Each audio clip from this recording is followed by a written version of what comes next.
Here in Indianapolis, a place where so many of my dreams have come true. The Ride with JMV on 93.5 and 107.5. The Fan. Hey, welcome in.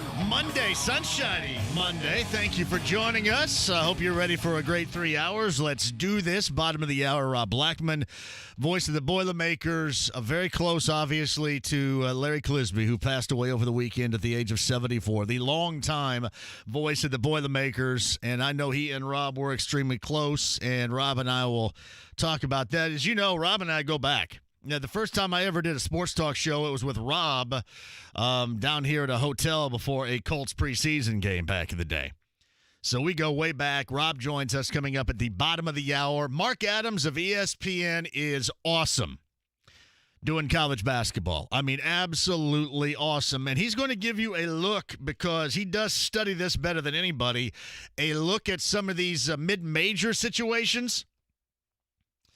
And we're also going to talk about my friend Greg Lansing, and I saw that yesterday from Jeff Goodman regarding Indiana State wanting to go a different direction. And if you've listened to the show, we've had Greg on, and I brought up the fact that Greg was in his final year, and there has been no contract offer out there. So I think the feeling has been the writing is on the wall.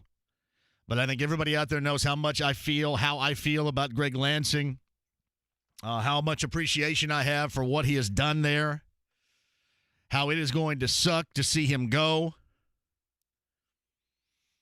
Because make no mistake about it, it is. I think Goodman said this, and it's not like I buy everything that Goodman says, but Goodman said that, the Missouri Valley Conference-wise, the Indiana State job is viewed as the worst, and it is. Hey, listen, I tell you all the time how much I love Terre Haute, but it's not like everybody loves Terre Haute. It's not like everybody wants to go and play basketball in Terre Haute. I think Greg's done a fantastic job. He's some games away from being the all-time winningest coach. But it sucks. And I love everybody over there, and I'm always going to love everybody over there. But Greg is always going to be my friend, and I'm always going to be appreciative for what he has done, what he has tried to do, how he has led that basketball program, regardless of the circumstances coming up. I mean, it'd be really nice if I could get a little sweet karma going on around here. Maybe they could go on a little bit of a run. We can all feel really good about that, but yeah, those of you that checked in on me with that yesterday, if you remember, we talked to Greg maybe 2 weeks ago, I think. They were in the midst of winning 7 of 8, something like that. And we talked, and it was, you can kind of see it. His agent's Buddy Baker here local. I think Buddy's been tweeting, hey, this guy's close to becoming the all-time winningest coach over at Indiana State. And how about a new contract? And then Goodman dropped that thing in there yesterday. So there you go. There you go. But I will always have, and not only is he somebody because he coaches at the university where I think I graduated from, or at least I'll play it off that way, the university that I love, but he's also a really good friend, so that sucks all the way around.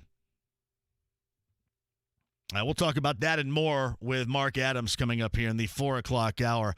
Paul Casaro and UIndy, that's Paulie C down there on the south side. UIndy's doing some work. I don't know whether to give all the credit to Paulie C or to Mike Burris or whomever.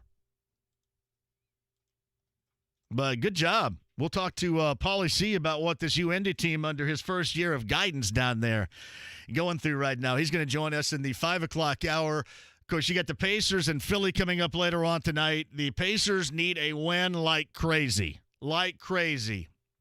And I wasn't lying to you, and I wasn't trying to utilize hyperbole to tell you last week that they were in dangerous territory. Dangerous territory.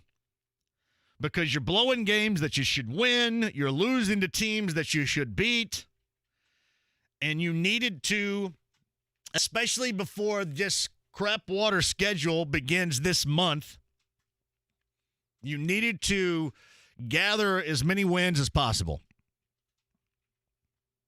because it is going to be tough coming up here. It's going to be tough before the All-Star break, and coming out of the All-Star break, it's extremely tough. And as I've said, you can find yourself buried before either one of these two 18 points per game, hopefully, scorers even have the possibility of returning. I mean, we're betting that LeVert is back first, but there's really no word. At least he's with the team, and who the hell knows about T.J. Warren? Was it last week or 2 weeks ago when they talked about T.J. Warren still was utilizing a boot and a crutch? That doesn't sound like he's going to be good to go anytime soon. The time is of the essence here. And that's been the problem. They're blowing games that you have to win. They're blowing games that you should win. People make fun of me all the time. You and your must-win stuff. It's not even the All-Star break yet. Yes. So what? You can bury yourself without the opportunity for that pick-me-up for a couple of guys that most people believe are going to be able to pick them up. So, indeed, you can. And I know that you got a lot of teams that are the same. I mean, you go through, a 3-game losing skid, and you fall from 4th all the way to 9th. But when you look ahead at the schedule, you have to factor that in. The schedule that will be more than likely played without either one of these guys. So they have a problem. They have Philly tonight. Philly games are normally, for me, incredibly cringeworthy in general. I'm thinking that this is probably, for me, the worst. The Philly matchup is always the worst on the schedule for me. Unless Embiid, breaks a nail or something and has to sit out. Did he break a nail today? I got my fingers crossed. My fingers are crossed that Joel Embiid breaks a nail so he doesn't play. Always, always brutal. Yeah, that Knicks game. I tell you what was really bad about the Knicks game on Saturday. Again, they're right in position. Right there. Capable, even with the mistakes, even with that second quarter. I don't know what the hell that was about. Bad offense, bad defense all the way around. I mean, you have the opportunity down 2 with the ball, and they don't even get it inside the 3-point line. Just absolute destructive execution. Not even inside the 3-point line before they turn it over. I mean, it's just one of those bad handoff from Sabonis. I think it was going to Sabonis to Holiday, something like that. Who was it? McConnell. McConnell played 46 minutes. I love T.J. McConnell, but there's no way in this world T.J. McConnell should play 46 minutes. That kind of shows you, and again, this is nothing. I love T.J. McConnell, and you love that. Love him. He's like one of the few reasons with the way they've been going as to watch because of the jolt of energy and such.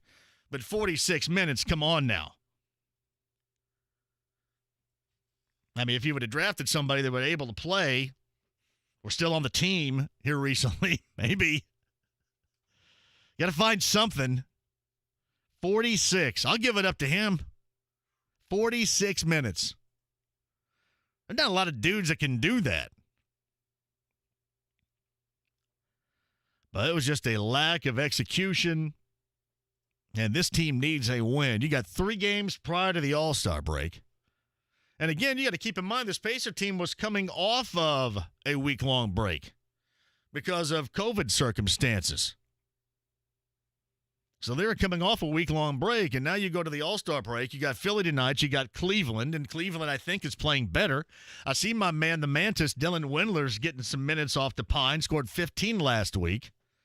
I think they snapped last week maybe a 7-game losing streak.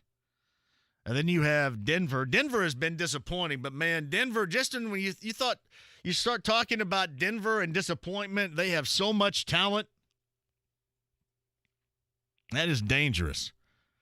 Much like the situation the Pacers are in, because the thing that you didn't want, and you wonder if that's going to occur now, looking at where they are in the schedule, is to be buried before they have the opportunity to put this in. That's kind of been the story of the Pacers. When's the last time we saw any of these guys at full strength, no matter what?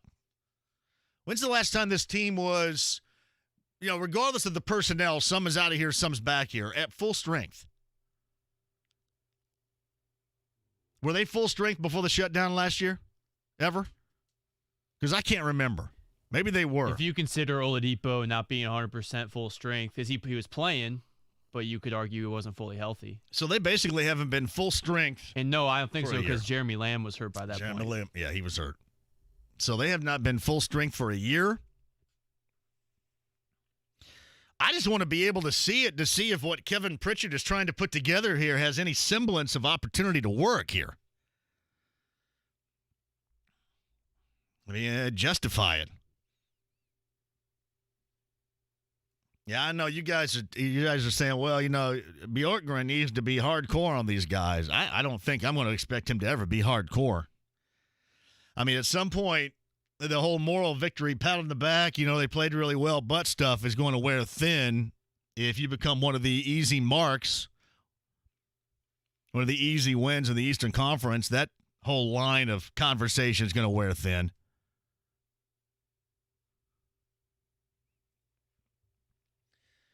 But these guys, and again, you look at the coaching situation, you can say what you want, but these guys that are out there playing right now, and I know one of them's gone, but these guys out here playing right now, by and large, they wanted that change. They wanted that change really.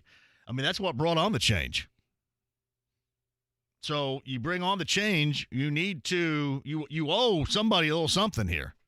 I know it's difficult. I know they're playing without two dudes, but let's face it, they have some losses here where those two dudes, while it would have mattered, they still should have won. That's the point. The point is understood that you missed 2 18 points per game scores. Yes, you're right. But they have lost games where they should have won even without those guys. Saturday night was another example. Golden State last week was another example. Should have won those games without those guys. And that was all a part of it. Being put together, being solid, just surviving, keeping your head above water before these guys return. Look ahead at that schedule. We'll go over it a little bit later on. That does not seem like a sound possibility, just eyeballing this schedule. So if you guys want to yak that up, you can at 239-1070. J.J. Watt gets, essentially $24 million for 2 years, guaranteed for the Cardinals. So here's what I gather. I gather, even with interest that the Colts did have, even with interest, they didn't want to pay that much. And I also gather that he ended up going for the money and not for the status of being as close as humanly possible to going to a Super Bowl, right? So clearly he didn't get what he liked. It looked like to me he was going more for a financial hit than he was for I got to get to the Super Bowl, and here is the quickest route to do it. Now, listen, Arizona's still pretty good. Arizona can be pretty good. But they're not nearly where Green Bay would be right now. They're not anywhere in the ballpark of where Buffalo is right now. If either one of those teams had deeply rooted interest. I don't know what you would argue as far as Pittsburgh, where they are going to be right now, but, clearly this looked like more of going to get some cash right now than anything else, but they can still be good. Who's along their line? He and Chandler Jones? Yeah, Chandler Jones, guy making $15 million too. Is Patrick Peterson going back there? He's a free agent, right? So he's not going back. He may go back, might not. Yeah, who knows? Obviously, offensively, Kyler Murray a year ago, and here's the reason why I know this, is because I had him on my fantasy team. Man, he would be spectacular one game and crap water for two. Spectacular for another game, crap water for another. They have a good team, but I mean, even in the NFC West, and we'll see what happens in Seattle. We'll see if this Russell Wilson stuff, there's any validity to him absolutely wanting to leave. See if San Francisco can bounce back. Whether they start next year with Garoppolo or go someplace else. The Rams reloading with Stafford.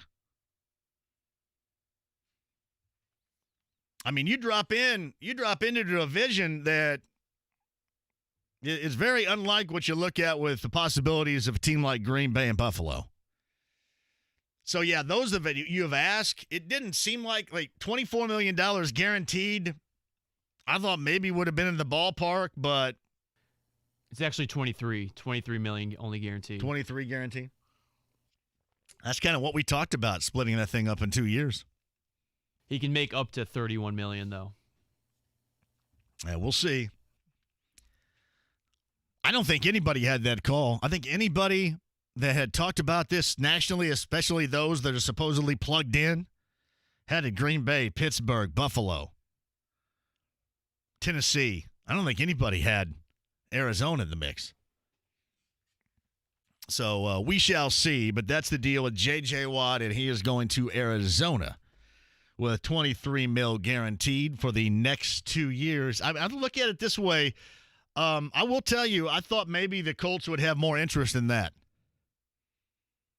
It doesn't surprise me. Don't get me wrong. I mean, I didn't have this thing inked in as going to happen, but I thought that number was, if you were to tell me that number prior to, I would think that maybe that's in the ballpark. Clearly it was not. We can discuss that if you like. We edge closer and closer to NFL free agency. The Colts going to handle things like the Colts normally handle things. And a bargain shop at this thing. That stuff we'll begin to talk about, and certainly other big stories around the NFL. As I mentioned, college hoop, bottom of the hour, Rob Blackman is going to join us, and we'll talk about the passing of Larry Clisby, which was the huge, sad story over the weekend. If you're talking about what took place on the floor, you just watched an IU team that didn't have anywhere near what Michigan had. It doesn't make the situation down there with Archie Miller any better, not at all, but there's just no way, shape, or form. No Armand Franklin. But even with Armand Franklin, that thing wasn't going to be close. And again, you just find yourself raising your hands and go, all right, so if not for financials, then why? That's all it's going to have to be about, because we have seen it. Have we not seen it? Have you seen it? Has everybody? And this is not somebody just waving the red flag of, got to make a change for the sake of making a change. That's not how I operate. But, besides financials solidifying a fifth year, what else would do it? I mean, the look of the team next year, if you have guys leave, stuff like that, I mean, how much better, if at all, that team going to be next year?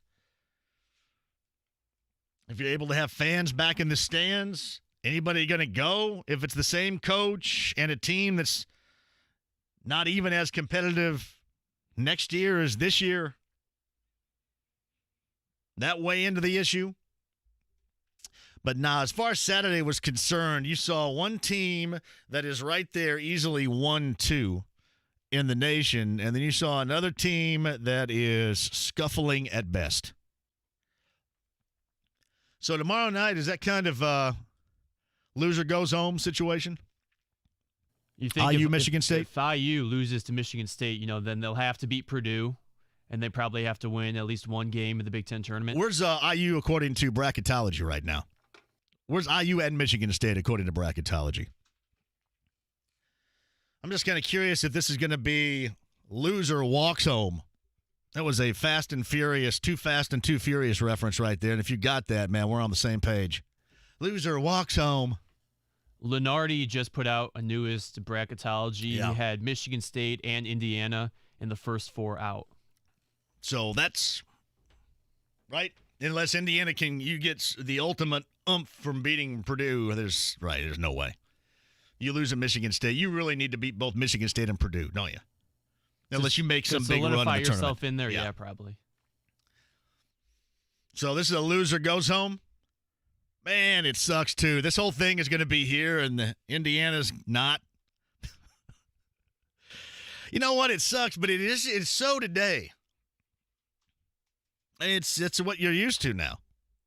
I mean, you got this whole thing right here, and I can't wait. March 1 is today. Whole thing is right here. And, you going to have one team? Purdue repping? That is incredible. Hey, by the way, somebody asked me regarding Michigan and Gonzaga, who's better? I will tell you this. I've watched a lot more of Gonzaga, and with reason, because Gonzaga has played a lot more over the past month and a half than Michigan has. Michigan has, to me, even more depth than Gonzaga has. I thought Gonzaga has depth, and they do, and they have a high level of talent, but Michigan, I think, even has more depth. Michigan can go deeper if they need to. I would still lean Gonzaga right now. The problem with Gonzaga is this, for Mike that asked this question, or Matt that asked this question. The problem with Gonzaga is this, that they haven't played a meaningful game in forever and a day. And what I mean by that is they haven't played anybody worth a crapola in forever and a day. And they're not likely to play anybody worth a crapola until they get here.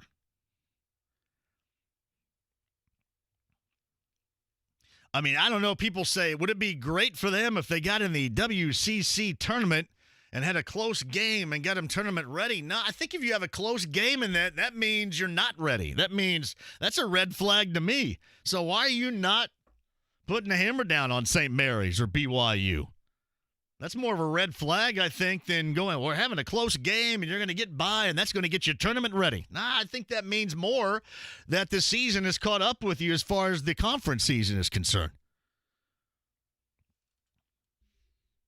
Michigan has impressed me. I'm still going to lean Gonzaga just because I've probably seen them more.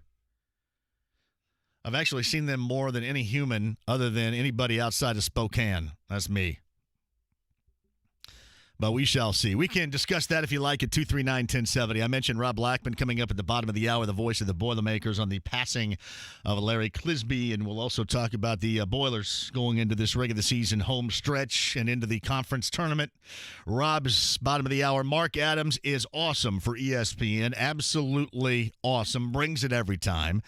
We'll talk about some of the Blue Bloods and then talk about some of those teams that you don't know too much about that are trying to punch that ticket as well, mid-major wise. Mark Adams, 4 o'clock hour.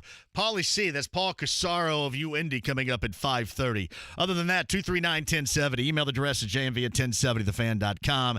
Show is on Twitter at jmv1070. And inside, if you want to go there, the lounge on YouTube Live. The lounge on YouTube Live is open for business, and I shall log in and get after it in there with you coming up. And a shout out to the IHSAA and the schools that finished their girls' season and all the champions. That is still, to me, incredibly remarkable. The football season cashed in. The girls' season now cashed in. And now you got the boys coming up. Got sectional play firing up this week. So job well done right there. All right, inside the lounge on YouTube Live or 239-1070. I got room for you. And Rob Blackman coming up on the other side next.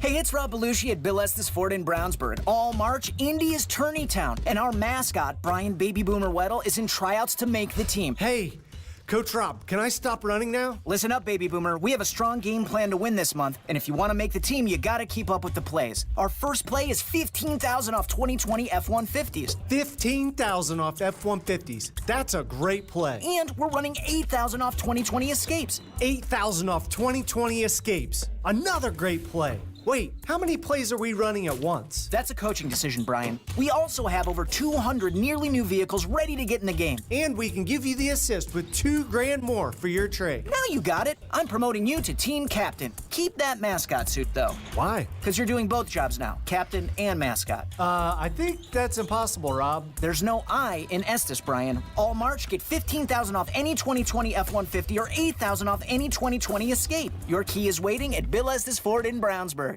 It's time for the Crest Point Real Estate Market Minute. It's Terry Stacy, and with us is Patrick Keller, managing broker and owner of Crest Point Real Estate, Indy's real estate experts. Patrick, what do the prices look like for homes in our market? Yeah, the seller's market continues. Right now in Marion County, the average sales price is $187,000.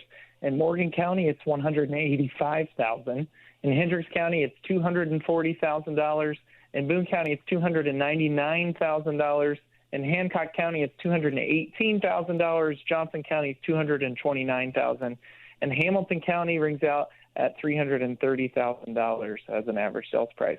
Still rings home the message that it's a seller's market, and we are always happy to do a free market analysis for any sellers in the area curious of their home value. Thank you, Patrick Keller. This has been the Crest Point Real Estate Market Minute. Indy's real estate experts get your home value estimate in 60 seconds at sellwithpatrick.com. When we sell a piece of jewelry, we're becoming a part of their story. These are pieces that will be passed down and their story lives on. And to me, that is the most remarkable, honorable thing that you can do for your family. Diamonds Direct's Jenny Irvin knows a quality piece of jewelry is more than a one-time gift. It's a lifetime treasure. And that's why everything at Diamonds Direct comes with a lifetime warranty at no charge. We partner with them for life. Everywhere else I worked, the warranties were charged. You don't pay for a warranty with Diamonds Direct. That is our thank you for shopping with us. Cleaning, sizings, rhodium plating, all free at Diamonds Direct. And if you want to grow that diamond that we've cared for over the years, you can do it with Diamonds Direct's 110% upgrade policy. Never have I seen a company that says, love this piece of jewelry, own it for a year, bring it back and we'll give you 10% more, and you don't have to double what you spent. Diamonds Direct, your jeweler for life. You truly will become a member of our Diamonds Direct family. Keystone at the Crossing and online at diamondsdirect.com. Make plans to attend the free leadership webinar next Monday, March 8th for leadership advice and a preview of the college basketball tournament. You'll hear tips for building your success from Butler University Athletics Director Barry Collier, who will inspire you with the Butler Way, the business of college sports and leadership tips. Gear up for college basketball by learning Butler's plans for the tournament. RSVP at WIBC.com events. Attendance is limited. Presented by Bosma Visionary Opportunities Foundation. Register for this free webinar next Monday, March 8th at WIBC.com. Last year, our average client saved almost $350 a month with an easy rate reduction refinance. TheHomeLoanExpert.com. NMLS number 1326241. The Butler Bulldogs have numerous Big East games in the coming weeks, and you can watch them play. Mask up and get to Hinkle Fieldhouse. Visit ButlerSports.com/buy tickets or call 317-940-DOGS. Tiger Woods in a serious car accident. One car rollover. You know, it was a 7 o'clock in the morning thing. Trauma to the muscle and soft tissue of the right leg. Pictures of the vehicle. You're like, oh, wow. A horrific crash. If you're talking about it. He was on his way to go see Drew Brees and Justin Herbert. Herbert. For a video shoot. We're talking about it. Mainly his right leg. They placed a rod into the tibia. Holy hell, is this a man that's lucky to be alive? Your home for Indy Sports. 93.5 and 107.5 The Fan. The Ride with JMV. Get him a body bag! Yeah! All right. 93.5 and 107.5 The Fan. Rob Blackman in a second. Mark Adams, top of the hour. Paul Casaro. That's Paulie C. Coach at UIndy coming up at 5:30.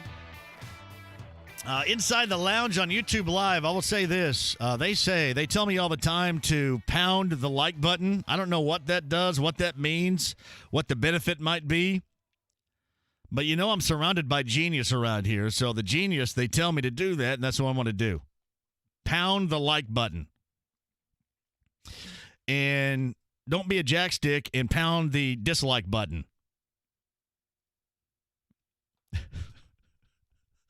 Which I know you'll do.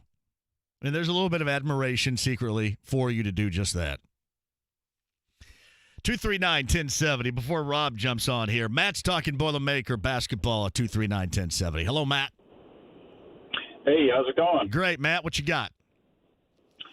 Just say, instead of being somber about, the lack of luck that IU's having, let's get fired up for those Boilermakers. Well, I'm just getting ready to talk to their play-by-play man in 2 seconds, believe it or not.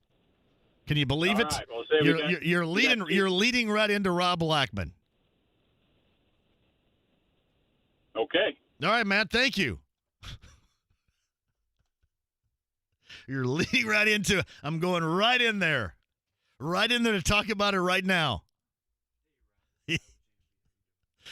That's awesome. That's a good lead. I just should have let him introduce Rob Blackman. Voice of the Boilermakers now, the Andy Moore Automotive Group hotline. Hey, Rob, some dude just called right before I put you on and said, hey, stop all the doom and gloom about IU and start talking about the Boilermakers. I should have let him introduce you to the show. What was I thinking? Well, Purdue's playing well, so, yeah, we're kind of excited about that. Hopefully it can continue. I do want to start off on a somber note. I know you're really close. Nobody better. Age of 74, the passing on Saturday, the horrible news to hear about Larry Clisby. Yeah, horrible. is a good word there. I about called you Cliff. Yeah, you did. JMV, yes, he had. Unfortunately, Cliz had been in some declining health over the last couple of weeks, and we had known about it. Those associated with Purdue basketball had known that he was deteriorating quickly, and we found out Friday afternoon that he was probably not long for this world, which is certainly sad. But I'm also really, really happy about the fact that he did listen to Friday night's game against Penn State. He had the TuneIn app on his phone right beside his bedside on Friday night, so he got to hear a Purdue victory on Friday night before he passed just a few hours later. So I do take some comfort in that, knowing that one of the last sounds that the Clis heard was a Boilermaker victory. To me, that's pretty appropriate. Yeah, and I know how much he meant to you. You've been around that program for such a long time. He's been around that program forever, and how meaningful he was, and that time that you spent with him had to be beyond special for you. Well, you say meaningful. Understand this: I'm not in the position I'm in right now if not for Larry Clisby. If Clis does not sign off on me a long time ago when I first came on board, I'm not even talking to you right now about Purdue basketball, and I sure as hell am not the play-by-play voice of Purdue basketball on the radio. So quite frankly, from a career standpoint, I owe pretty much everything I have at this point to the Clis. So, yeah, he's awfully special to me for a lot of different reasons, and one of those being, as I said, if it's not for the Clis, I'm not where I'm at right now. I think about this, and Rob Blackman, voice of the Boilermakers on the Andy Moore Automotive Group hotline. What was it now? Approaching 3 years ago, we were at the Sportscaster, Sports Writer Hall of Fame induction. And that was, it was a Sunday afternoon down in Greenwood, and he was inducted into the Sportscaster Hall of Fame. I actually was there because Conrad Brunner, a former colleague here, was going in, and I gave his intro speech for that. But my memory is we all go to the Oak and Barrel afterwards too, and that was one of the better times I've had in the past 5 to 6 years on that afternoon. It was all because of him. Yeah. Oh, man, I'm so glad you brought that up. That was so much fun that afternoon. You're right. We all headed over there. Coach Painter and Elliot Bloom from our coaching staff, and you were with us, and I know Clis's son Chad was with us, and there are probably a few others. I can't remember all of them, but oh, man, that was a fun time. Remember, we had that big table all to ourselves there in that back room, and man, I'm glad you brought that up. That put a huge smile on my face. That was a great memory. It was awesome. I mean, it was to me, that is what you guys, that is the family that you guys have. And he was the head of that family. I mean, not even as the head coach, as Matt is the head coach, but Matt was a part of that family, and it was awesome. I mean, it really was to be a part of that and have fun with you guys like that. Oh, he was. Yeah, look, Clis was the patriarch of Purdue basketball. Let's not get it twisted here. Coach Katie was there for 25 years, and he is a legend. Make no mistake about it. But 25 years pales in comparison to 44 years on the job. So, yes, Clis, wasn't he good about holding court? That was so much fun that day.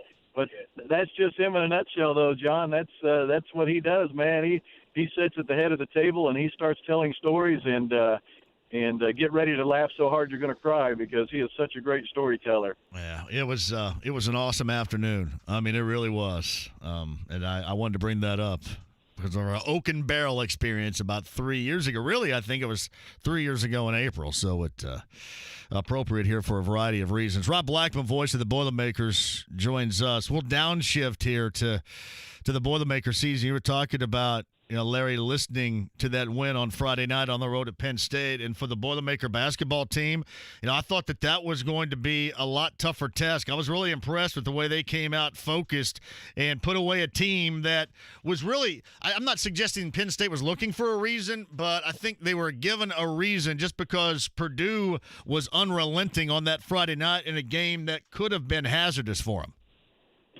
Well, you are among many folks who thought that game would be close. Purdue was actually a 1-point underdog going into that game, which was kind of hard to believe. But, yes, I mean, Purdue just was so good from the tip, quite frankly. Purdue got off to the big lead early, I think 11 points, and then Penn State fought back. and I think tied the game. Then Purdue pushed it back out to 14 or so, and you just kind of felt like at that point Penn State just said, hey, to hell with this.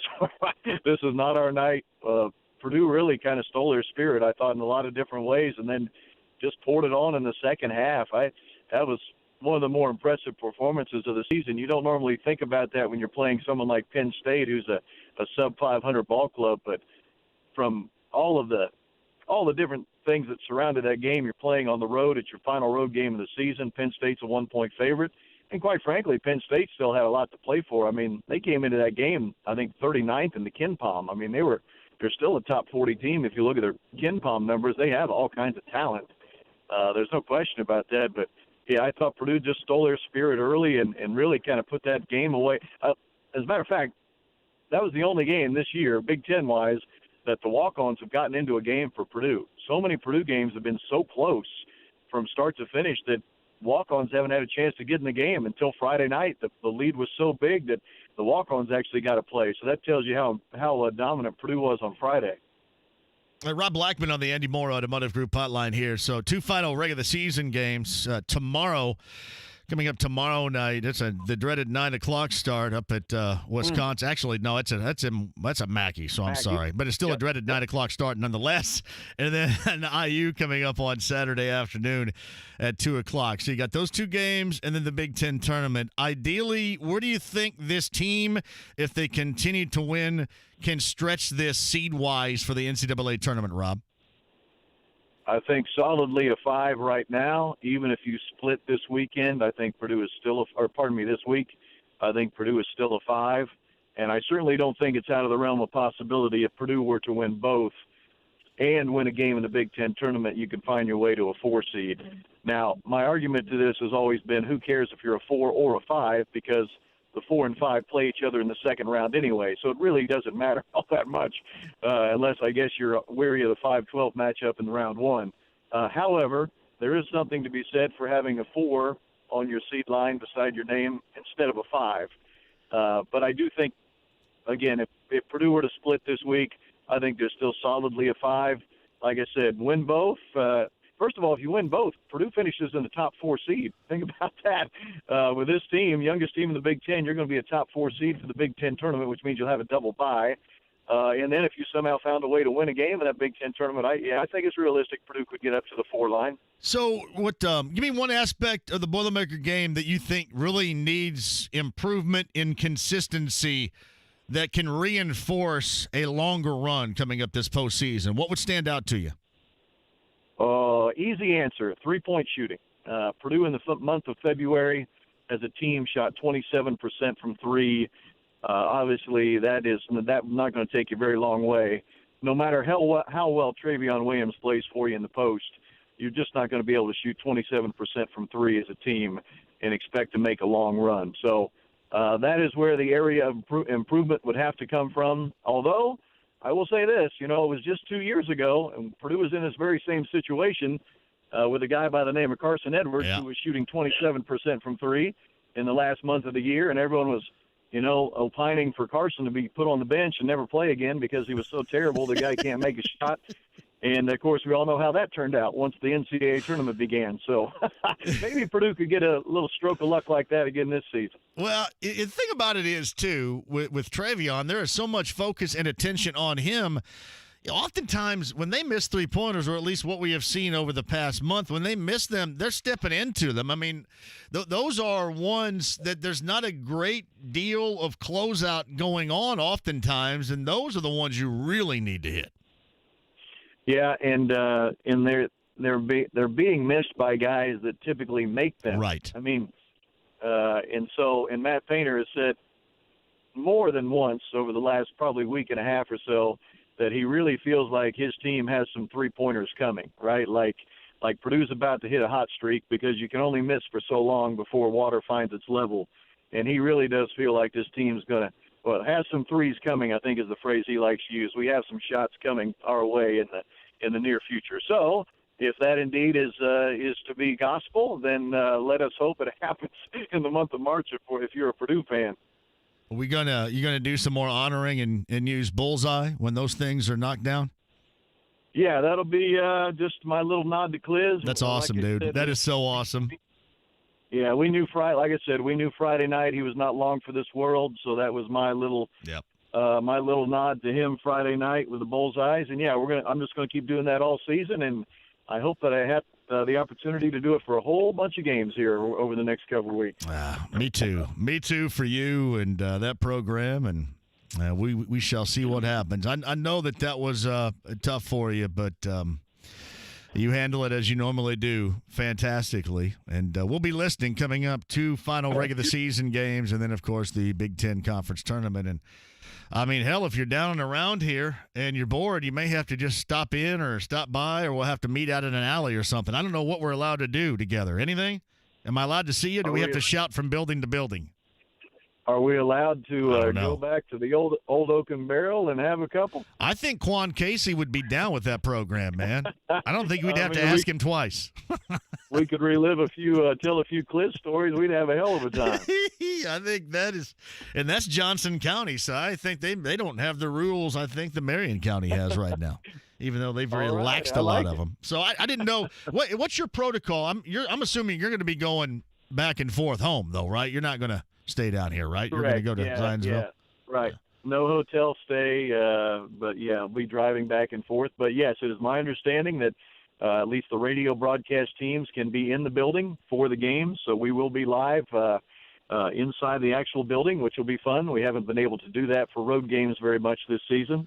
Now, where they're going to put us, my guess is we probably won't be courtside right down there right by the action, but at least we'll be in the building. So, and it's my understanding that also applies for not only just the Big Ten tournament, but the NCAA tournament as well. So that'll be fun. That will be awesome. Well, you get with me so we can figure something out. I'm assuming you've been pretty locked up the entire season, right? Just back and forth, and that's it? That's about it. Yeah, that's back and forth, call the game, wear the mask, get your temperature taken, and head home. Yeah, that's about it. Man, you know what my kid did today? My kid went to the nurse's office at Ron Colley. I went, dude, what are you doing to me? Come on, man. I told him, I said, I'm getting ready to go on the air. Why don't you just take him outside and make him sit under a tree until somebody comes to get him?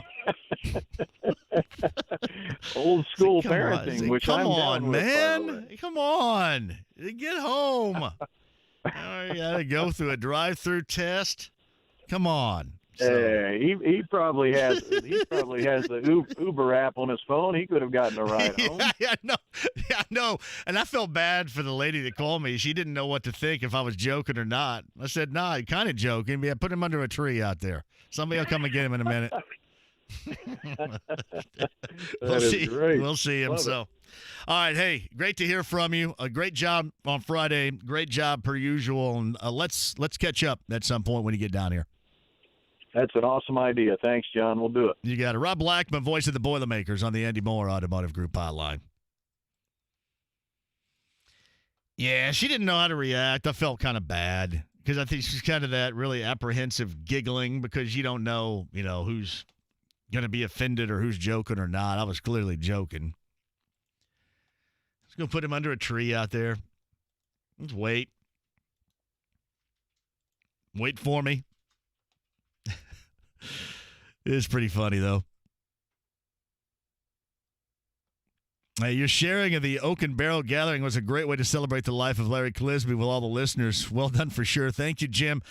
It was awesome, and it was like 3 years to the date. And Greg Rakestraw, I'm not going to be in tomorrow, but Greg's on the show with Kevin Bowen, and he was also there because he was like the host of the entire thing. But Larry was inducted into the Sportscasters Hall of Fame. And, of course, Matt Painter being Matt Painter and their relationship being what it is was the guy that gave his induction speech. My good friend Conrad Brunner, clearly having nobody else available on that day, asked me. And it was awesome. It was awesome for Bruno because I know that was really important to him, and he's been a longtime friend. And it was awesome to go to the Oaken Barrel afterwards and watch everybody have some fun. It was a good time. It was a really good time. Shout out to Quan Casey, by the way, down at the Oak and Barrel in Greenwood. Still a really good spot. All right, let me take a break. We shall return with Mark Adams coming up at the top of the hour, ESPN basketball analyst. We'll go over everything, and certainly we'll let him focus in on some of these mid-majors, whether we're talking about Loyola or Drake or whomever. I'm going to ask him about Greg Lansing and Indiana State as well, and then obviously we'll focus in on the Big Ten with Mark Adams coming up at the top of the hour. Paul Casaro, 5 o'clock hour. Plenty of time for calls with you. J.J. Watt, 2 years, $23 million in guaranteed money for the Arizona Cardinals. We'll jump back into that. I know the Colts had interest, but clearly not the level of interest that was going to pay off for them. Looks like J.J. Watt went for a pretty solid payday. Not to suggest the Cardinals aren't any good. They are good, but maybe not what some expected as far as somebody trying to, at that advanced age, that advanced portion of his career, going for the possibility of a title. We shall see. We'll hit that and a lot more coming up. 93.5, 107.5, and 1070 The Fan. Tune in to the Nissan March Madness Command Center for scores, key matchups, and game times on Indy's home for sports. 93.5 and 107.5 The Fan. Sponsored by Nissan. This ad for Hellsberg Diamonds has been specifically written for people who would rather think about football than engagement rings. If we're going to sign a new quarterback to a long-term contract, it'd be great if there were some guarantees. And if that quarterback were a diamond from Hellsberg, there would be a price match guarantee, meaning you won't find better quality at a better price anywhere. That guarantee would make it easier to sign that quarterback, and at Hellsberg, buy that engagement ring. All made possible by one of Hellsberg's great financing options. Visit your local Hellsberg store or at hellsberg.com. Hellsberg Diamonds, a Berkshire Hathaway company.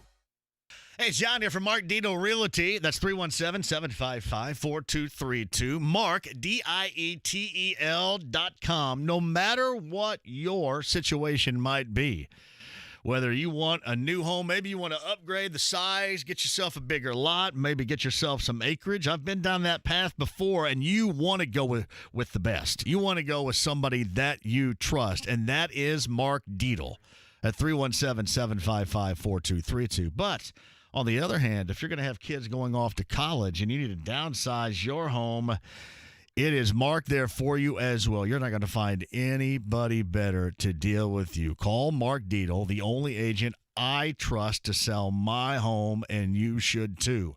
317-755-4232. That's Mark Dietel. MarkDietel.com. Mark, DIETEL.com today. Sports Center updates on the Fan are brought to you by Big O Tires. Right now, save up to $150 off Nito, Toyo, or Pirelli tires. Only at Big O Tires, the team you trust. Join the Crew Car Wash Unlimited Club and wash whenever you want.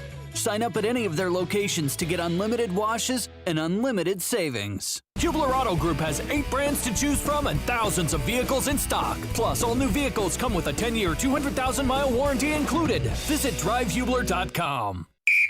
The Pacers are in Philly to take on the 76ers this evening at 6:30 on 93.5 and 107.5. The Fan. The Ride with JMV. 93.5 and 107.5. The Fan. Hey, welcome back. My thanks to Rob Blackman, voice of the Boilermakers. Podcast 107.5thefan.com. Before I get back to the phones, I want to remind you of this. Actually, I talked a little bit about this last week, and I have the details. Jason, Mr. Mueller is what we call him. Jason Mueller, who is not only the voice of Center Grove, he does so many things around Center Grove. He's also the PE teacher at Walnut Grove. Jason has been ill and has been battling serious illness now for a while. Jason has given so much of his time, his effort, his services over the years. I think it's time now, especially if I'm talking to those down in Johnson County around Center Grove, it's time for us to all give back, and here's how we can. And I'll continuously remind you of this. There is no better dude out there than Jason. None. My daughter Lainey has him in PE class, loves him. All the kids love him. I mean, he is just a giving dude, and I want to help him. We all want to help him out with this. So here's what's going to happen. It's Clean to Contribute, March the 9th. A percentage of the sales at Kopetsky Auto Wash. That's Kopetsky Auto Wash. If you know where that place is, it's down in front of the Kroger off of 135 in Greenwood. Like Smoky Row and 135 down there. And a percentage of the sales on March the 9th will go to help Jason's medical fund. And he has got some serious medical bills. We'll go into detail. And I hope to get Eric Moore on here, the head coach down at Center Grove, because we'll go into more detail as it gets closer to exactly what he's been dealing with, not just in the now, but in the past. He is a fighter, a battler, and best of all, he is one of the greatest dudes around. And he deserves our help. His family deserves our help, and I'm here to help, and hopefully you can too. Hopefully those of you listening down in Johnson County, around Center Grove, whether we're talking about CG or Greenwood or Indian Creek or Whiteland, south side of Indy, wherever, you can join us on that day, March the 9th, Clean to Contribute. And I'll get Coach Moore on here at some point before this as well and remind folks. But it's really important to me. And let's make this really special for a guy that has worked endlessly for us, our kids, over the years, given his everything for CG in that area. Let's help him out. It's coming up on March the 9th, and I'll remind you of that as we move forward. If you guys want to share any of this, I'm going to actually retweet this. Chris Litzy just sent it to me as well. If you guys want to share this in social media, you can find it on my Facebook, find it at JMV 1070. But it's really important to me, really important to a lot of folks. This is the least that we can all do here. Just a great guy. It's March the 9th, Kopetsky Auto Wash. It's 135 and Smoky Row in front of the Kroger down in Greenwood. Now, that's my favorite Kroger, by the way, too. Because you don't feel like you got to. Like, I go to the other Krogers. I'll give you a great example. Like the one on Bluff and Southport. If I were driving a moped in there, I'd go, man, where am I going to park this? There's never a place to park. Thank you, Ron Colley. Ron Colley is on board. Jason is a dear friend with many Ron Colley families. That's why I love you, Ron Colley. That's why I pay you, Ron Colley. I love you. Thank you. That's awesome. Thank you, Ron Colley. And anybody else wants to jump in, we would love to have you because he is an absolute great dude. And he and the family need some help, and now it's our turn. He's helped over the years, helped guide our kids, guide your kids. Now it's our turn. March the 9th, and I will endlessly remind you of that date so we can all go down there. And let me tell you this, all our rides need a hell of a car wash right now, too. And no doubt. All right, Randall's up next at 239-1070. Hello, Randall. How are you? I'm doing pretty good. I was seeing online, I guess, that however long ago wasn't too long ago, that Victor Oladipo was offered some pretty big cash to stay a Rocket for the next 2 years, and I think it's pretty obvious Mr. Victor wants to be a Laker. He wants to get paid. He wants to get longer term and more money. I mean, he wants longer term deal than just the 2 years. I think the only people that are willing to really lay it after and give it to him was LeBron and company. Yeah, I just because Randall, I'm trying to think about that. The Lakers don't make sense, but I will tell you this. The Lakers may not, depending upon what happens, may not look the same next year, and maybe that will make more sense. But to me, looking at it right now, it doesn't. Isn't there another team out there that makes more sense? And part of the thing is you get a two-way player like that, and he's going to be one of the more interesting two-way players because there just aren't going to be a lot of them, I don't think, this offseason. And he's going to be one of those most important ones out there. So he's been banking on cashing in and longer terming with the contract this offseason and free agency for a while. Well, here's the one question I got. I'm going to throw this to you. Sure. since you're such more of a professional than I am, and you've got more of the facts than I do. The Pacers seems to me, even though their record doesn't necessarily show it, it seems like they've evolved and they're a better team than what they were last year or the year before with him. I think a lot of that, though, has to do with the coach because he's got McDermott in the starting lineup. I think the things that he did in college that was somewhat historic wasn't a fluke, and that's why he should be in the starting lineup. But what do you think about the Simons sticking it out there and binding back, saying, hey, we've got a better coach. We're going to let you guys run like wild horses and let you guys truly show what you got, and we're going to pay to get you back. What do you think? I think there's more chance that I play pickup hoop tomorrow night and dunk. I don't think he wants to be in a small market. I've heard a lot of people say that. Yeah, I mean, you're talking about him being back here, right? That was the scenario? Yeah. I can't. Yeah, I don't see that one. This is the thing, unfortunately. And I'm gonna throw both the Pacers and Colts in this. I think this is pretty obvious. They're not shopping at Macy's. They're shopping at the Dollar General and the big lots. Well, period. They're looking for a deal every day. Irsay, to be quite frank, he wasted $26 million on trying to retain luck. You have that portion of it, Randall, inaccurate. Jim Irsay is willing to pay whatever. It is Chris that does the bargain shopping. That's Chris. That's not Jim. I don't know. I don't know why. Maybe he was in their plans. I'm just telling you, no. It's not the organ. Jim will pay whatever.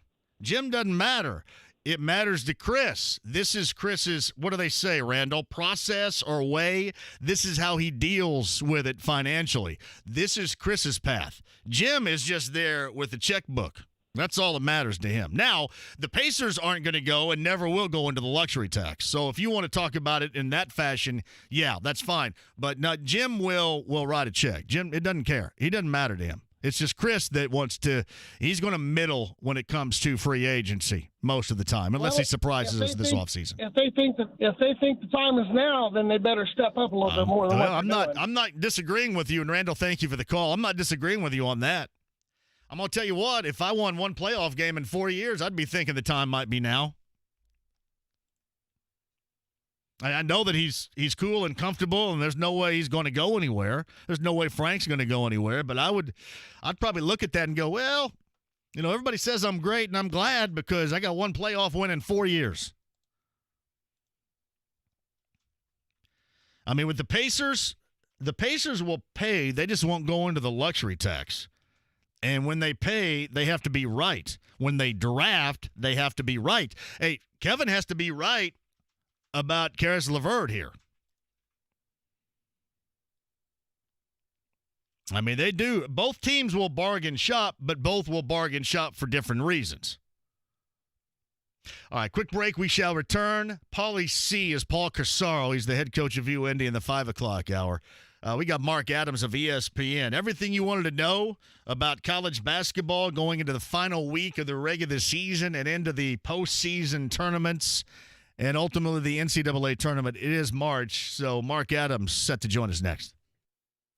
Sports with Dan Dakich. Dane Brugler, lead NFL draft analyst for The Athletic. Colts at 21. Can they get a left tackle? There's going to be some quality tackle talent available throughout the first 3 rounds. So I think the Colts are in a position where if the right tackle is not there for them at 21, they don't have to reach. We can stay true to our board, go with a different position, and then maybe target a tackle on day 2. Dan Dakich, weekdays noon to 3 on 93.5 and 107.5. The Fan. Hey there, it's JMV here for LD Smith Plumbing. I say this all the time, too. 317-284-9526. You may not have anything going on with your plumbing, your pipes, anything like that right now. But believe me, at some point you will.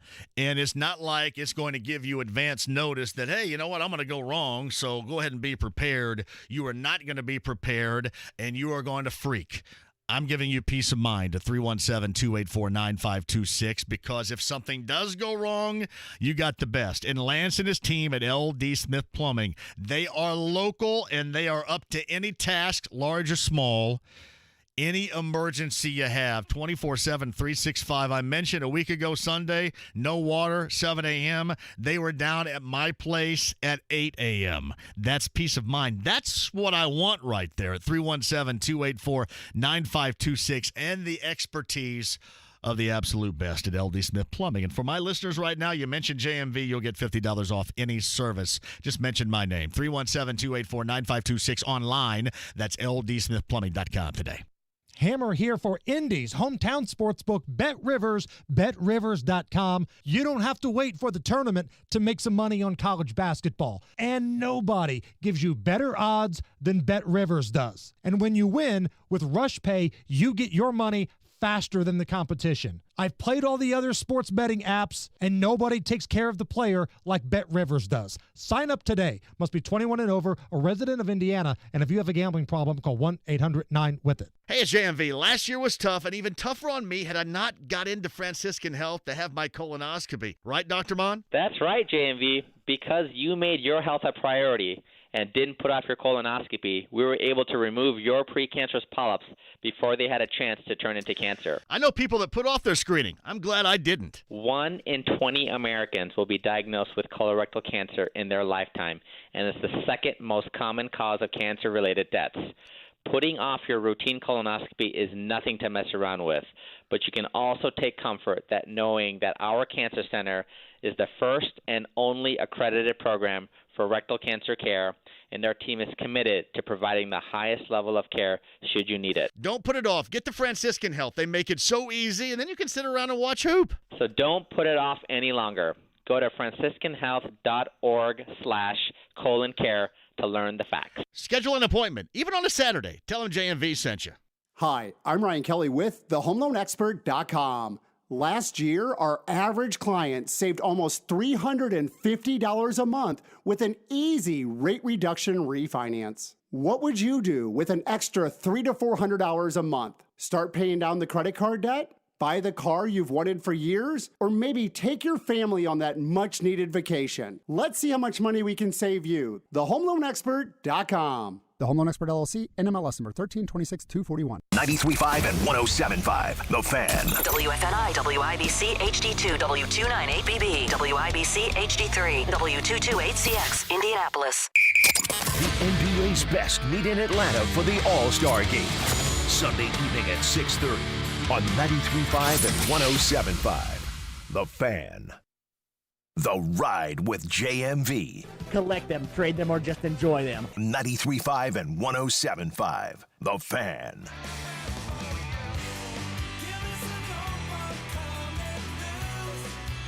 Yeah, I'll see you guys up at the Pacer facility. I got a game tonight at 6:30. I got to drive to Greene County tonight, too. Anybody want to go? Anybody want to go from Westfield down to Crane tonight? Anybody? Let me see a show of hands. Anybody there inside the lounge on YouTube Live? Yeah, I didn't think so. That's what a dad does. That's what a dad and a son does right there, is going from Westfield to Crane tonight. If anybody wants to ride, just let me know. Paulie C in the 5 o'clock hour. Your call's coming up, but we are so honored, proud, and happy to have him back because it is a great time of year to talk to our friend from ESPN, college basketball analyst Mark Adams on the Andy Moore Automotive Group hotline. It is great to have you back, Mark. How are you? JMV, you say jump, I say how high. I am jacked to be with you today. What a great time of the year, isn't it? With all the conference tournaments starting and all the talk about the NCAA tournament. We'll be right in your backyard. It's a great time of the year, man. It is. And I want to get into all that, but I want to start out here for a moment, too. Your friend and mine, Greg Lansing, and I saw Jeff Goodman had tweeted this yesterday about how there's not an intention in bringing him back. And I've had him on 2 weeks ago. He didn't want to talk about the contract situation, yet the writing seemed on the wall because nothing had been done.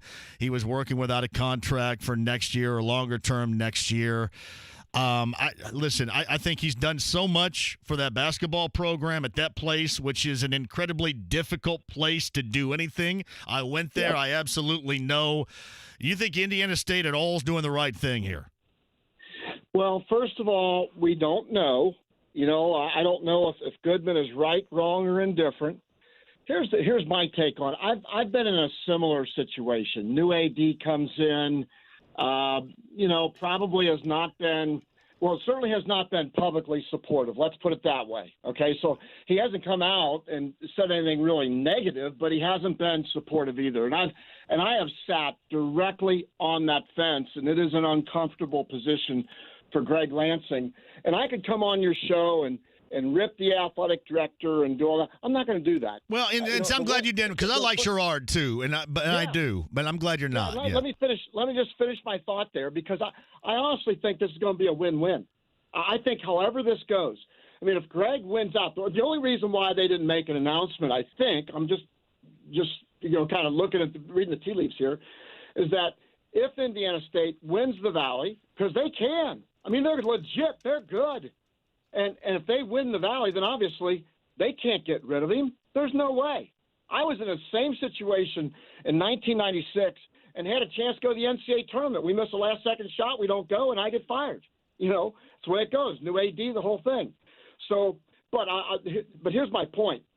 I think Greg, if he stays at Indiana State because they win the Valley, or he leaves Indiana State because they're not going to renew it. They're not going to fire him. They wouldn't renew his contract. Right.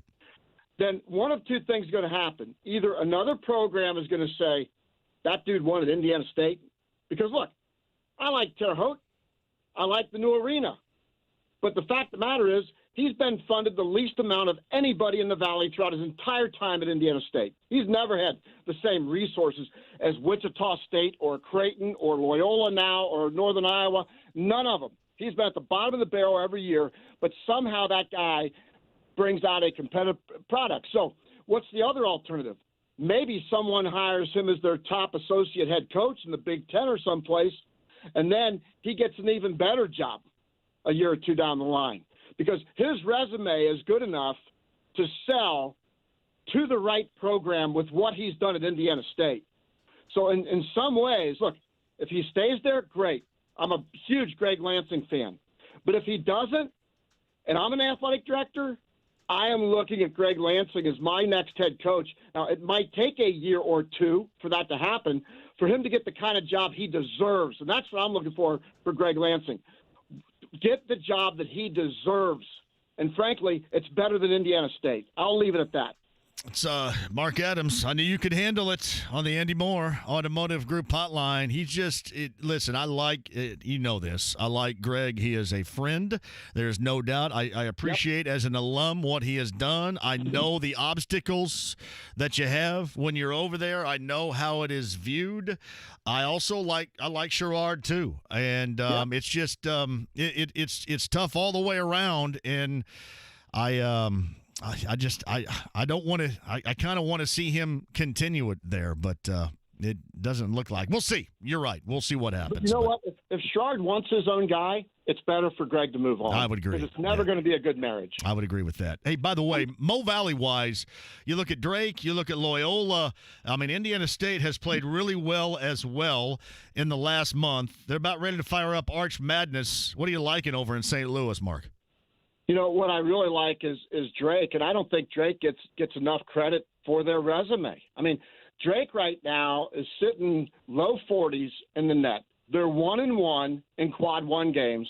They're 4-0 in quad 2 games. Now, they did lose 2 quad 3 games, okay, so that's going to hurt them some.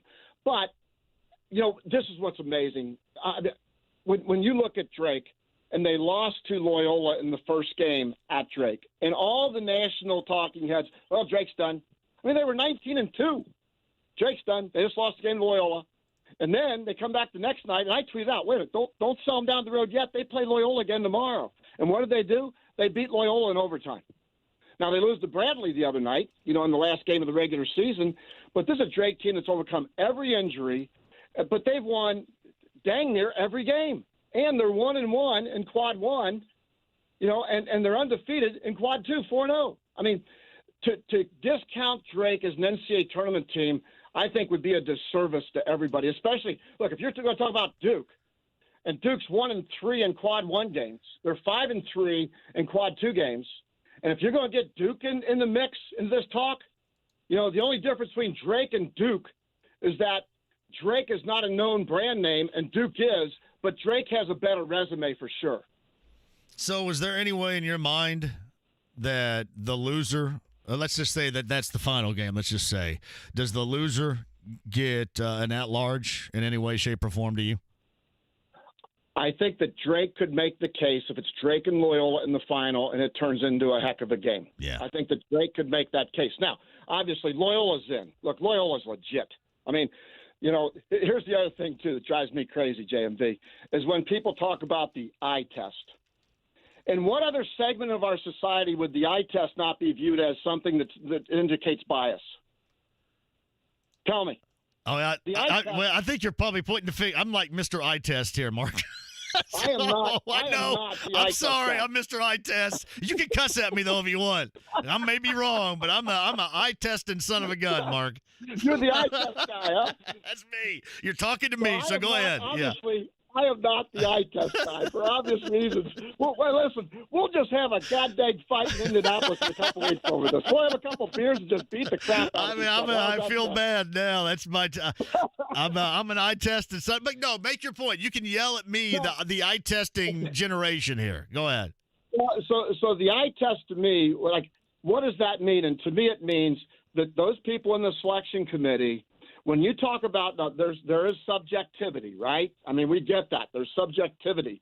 But they've got these objective metrics. And the objective metrics that they use, they're different types of metrics. Some are results-based, which tells you if a team won, are they deserving because they won? And then there's predictive metrics that tell you, can they win an NCAA tournament game? Good for gamblers, good for scouting reports. To me, not good for selection process. And the net is a combination of both results and predictive metrics, which say, well, that's great. No, it isn't. It's like trying to build a thoroughbred and you have a unicorn that looks like a pig, you know? And so I just think that the whole process that we go through, we try to be fair, but this year more than ever, with the Michigan States, with the Dukes, the Syracuse, which they're there every year anyway, but with those teams, I think the eye test really is more about bias to a brand than it is about and also making yourself right as a selection committee member versus looking objectively, especially at results-based metrics, which I think are better than predictive. That's my personal opinion. All right, I will give you an example of my eye test here. Mark Adams joins us from ESPN on the Andy Moore Automotive Group hotline. Like, my eye test since Michigan has reemerged from COVID shutdown is that they look like they're the best. However, I've watched nearly every Gonzaga game, and I know how much depth and talent they have. But again, the issue I have, and it's always a problem with the WCC, it's great that they're staying there, but they haven't played and they won't play other than the start of games because they don't get off to great starts, and they haven't, at least recently, Gonzaga. And not playing a high level of talent like a Michigan, for example, or a Baylor and others will – that is going to end up hamstringing them ultimately with their best team, I think, under Mark Few we have seen, even compared to the one that went to the national championship game. I think that is going to be an issue, and just an issue they can't get out of the way of. Well, look, first of all, I think that when you watch Gonzaga, if the eye test is you watch Gonzaga and you appreciate how unselfish they are, how they move the ball, all the different things that they do, then okay, I can see where that is okay to use. Although again, I'm just not a bit. I mean, to me, the only person that passes the eye test in my life is my wife. She passes the eye test. You know what I'm saying? I mean, I recruited so far over my head on that gig. It's unbelievable. All right. One time they asked me in an interview, "Can you recruit?" And I told them, "Look at my wife." All right. Just so we're clear. But you're right about Gonzaga as far as playing in the WCC. Yeah. But they beat Kansas by 12, dropped 102 on them. They beat Auburn 90-67. They beat West Virginia by 5. They beat Iowa by 10. They beat Virginia by 23 and scored 98 on Virginia. So Gonzaga had the opportunity to play against, I think it was 4 top 20 teams. They were ranked, all those teams were ranked the top 20 during the non-conference season, and they beat the crap out of all of them. I think that's all we need to know about. And I agree with you on that. There's no doubt, because that is something that they try to control to the highest degree, scheduling-wise. It's just not playing somebody like that for a month plus, I think, can wear you a little bit. I think it can bog your game down a little bit. That's what always has worried me about that. You know what, though? Here's the thing. With the NCAA, with the tournament, the way they ramp up Gonzaga's going to play a 16 seed. That'll probably be a rout. Then they play a team a little bit better, an 8 seed, probably a lot better, actually, an 8 seed. And, again, got to execute a little better. Then they're going to play probably a 4 or 5 seed, ramps them up again. I mean, I think the NCAA, especially in the case of Gonzaga, is going to ramp them up nicely to build their crescendo. That makes sense. How about that? Working in crescendo like that. How about that? It does. That makes a great deal of sense. I wanted to ask you this because Gonzaga remains unbeaten, and we'll see what happens. This is not anywhere near your average year. The last unbeaten team to win it all was, of course, IU back in 1976. We know that. Would anything be taken away from Gonzaga because of the type of year with no fans and the COVID situation? Is anything taken away if they were to win it all and go unbeaten? Or do you view it as more of an obstacle, considering everything that's thrown at them in a COVID year, COVID era type of season? JMV, this is why I love coming on your show, because I get to talk about other stuff that nobody else asks me. And, it has been so interesting, fascinating, heartbreaking at times for me to talk to coaches and players during this COVID pandemic. Because I'll give you an example. On Saturday, now this isn't even a national game that really matters in the grand scheme of things. I had UCF at home against Temple. We're within 3 hours of going on for the tip. And I get a text that says game's canceled. COVID popped up at Temple. And for about a minute, I sat there because, you know me, I prepare, right? I mean, I've got all my stuff. I'm ready to go. I built my flux capacitor. The theme of the game was Back to the Future, and I actually had a flux. It's hard to get a flux capacitor nowadays. But I had my flux capacitor ready to go on air.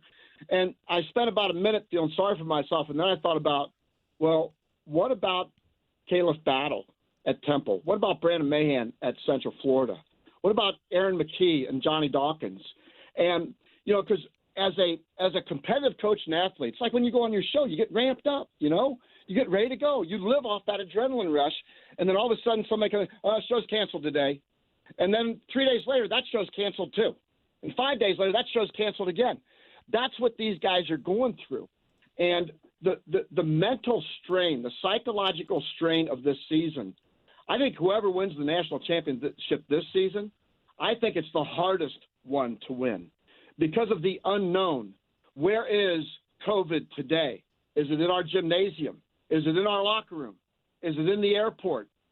Johnny Dawkins told me it was the silent, not assassin, but the silent virus that was constantly right over his shoulder. And all the players have to feel that too.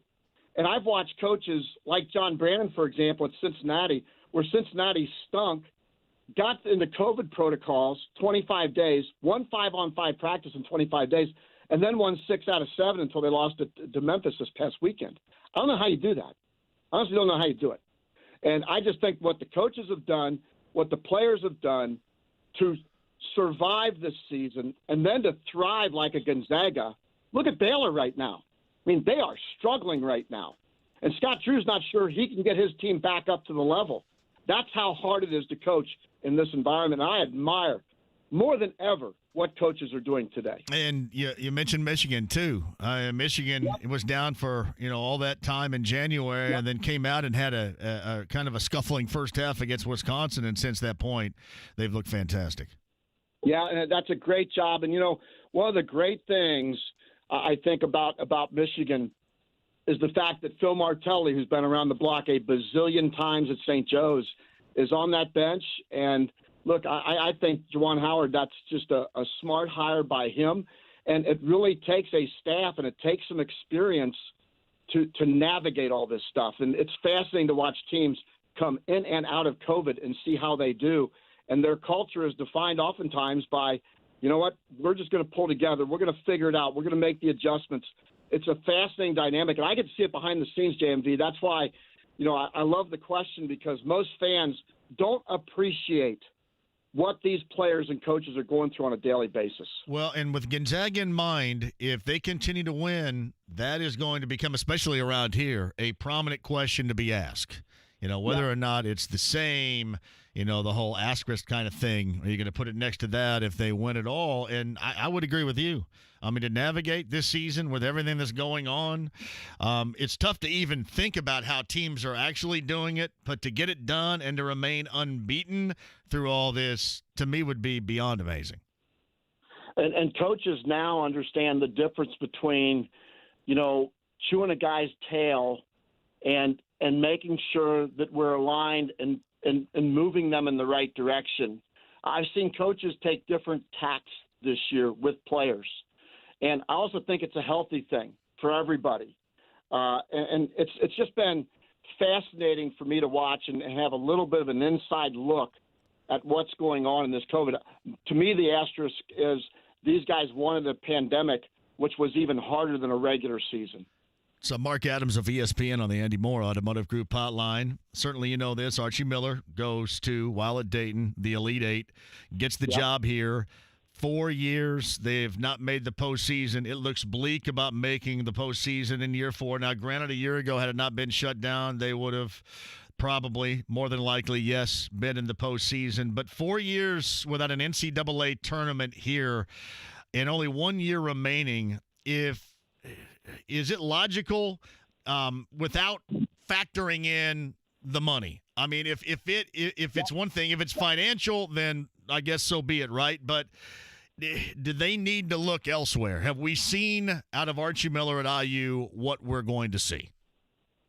So if I were the athletic director at Indiana, I would honor that contract and give Archie another opportunity this coming year. And I know that Indiana fans that's probably not maybe what they want to hear, because most fan bases want blood, sooner versus later. But if Archie was a jerk, if Archie had a bunch of jerks around him and there was all kinds of problems and that type of thing, then, maybe you look at that. But the fact is that Archie's not a jerk, and he's brought in a lot of good players and good guys. Have they played up to their quote-unquote potential yet? No. But as an athletic director, I'm at least going to go one more season and give him a chance to complete his stamp on the program. And then, now, I know the coaches don't like to be dangling, because then you got the recruiting issue, right? And if you want to tack another year on to make it look good or whatever, probably Indiana can afford that. But I often feel like, as a leader in companies, as a former coach, as a former athletic director, if I've got a good guy that's doing it right and is close, and Archie is close, I'm going to give them the benefit of the doubt for another year versus just to make a change to win the press conference. Yeah, we'll see. We got a lot of people up in arms around here, and as you mentioned, with good reason. I just, Mark, I sit here, and this is just my opinion on it. I think that we've seen what we have seen, and to me, if he is allowed to go one more year, it's completely financial. That's how I look at it. So, like it was with Lansing. What's that? Right? Yeah, exactly. That's yes, exactly. Exactly. Mark Adams joins us. All right, couple of mid-majors here. 2 years ago, my friend Dylan Windler helped lead Belmont into the tournament. They beat Temple, should have knocked off Maryland, and didn't convert late and lost that game. How good is this Belmont team compared to the Belmont team of a couple of years ago? Well, when you think of Belmont, like Evan Brads. Remember Evan Brads? Yeah. Played on the he was what, 80%, something like that from the floor, and they've always had guys that could really shoot the basketball and just highly skilled, hard to guard, spread the floor, Rick Bird, the whole deal. And now you've got a Belmont team that is still winning. It's like Rick Bird never left, and he's a Hall of Famer. I mean, what a job the leadership has done. Scott Corley, the athletic director there, and to have the type of success where, look, Belmont, they've got 6 guys basically that average double figures from 9 to 15 points a game. They bang the three ball. All these guys that score like that, for the most part, bang the three ball somewhere in the mid-30s range. I mean, how hard is that to guard? That's where Belmont has been different than everybody with their offensive DNA, where they could spread you and then isolate you in the post. And when you look at, guys that can score inside, like an Evan Brad's from the 2-point range, I mean, they've got guys that are shooting 2-point range like 60, 70%, multiple guys. Belmont's so good at sprinting the ball down the floor. They are so unselfish. They're like Gonzaga that way. They don't care who scores. They just care who wins. And that's been the winning formula for Belmont. And you do not want to find them in the first round of the NCAA tournament. That is going to be a hard-to-guard team. Agree with you there. Shout out to Dylan Windler, who's getting off the bench and scoring some points over there at Cleveland, staying healthy now. The Mantis has been playing well. All right, so when you get to Indy, if we can get together, we're going to have a couple of drinks over the eye test, okay, at some point. I'll bring my wife. You tell me what you think. Please do. Please do, Mark. It's always a pleasure. We'll do it again before the tournament. Thanks, JMV. See you, buddy. It's Mark Adams on the Andy Moore Automotive Group hotline.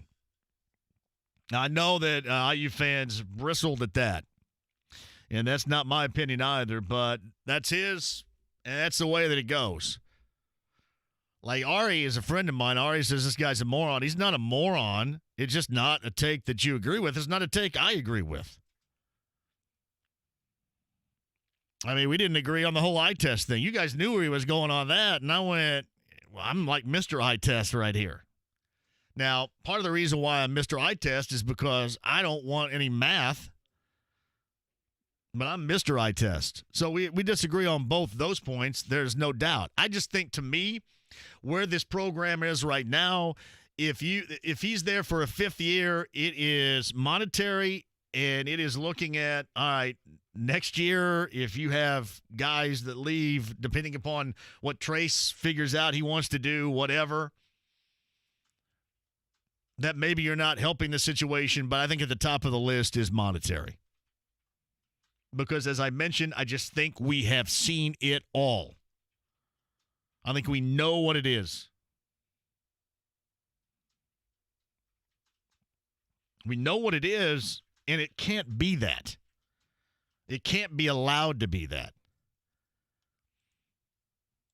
And that's my opinion, which differs from his, but I mean, hell, that's what happens. That's what makes the world go around. And he's certainly seen a hell of a lot more college basketball.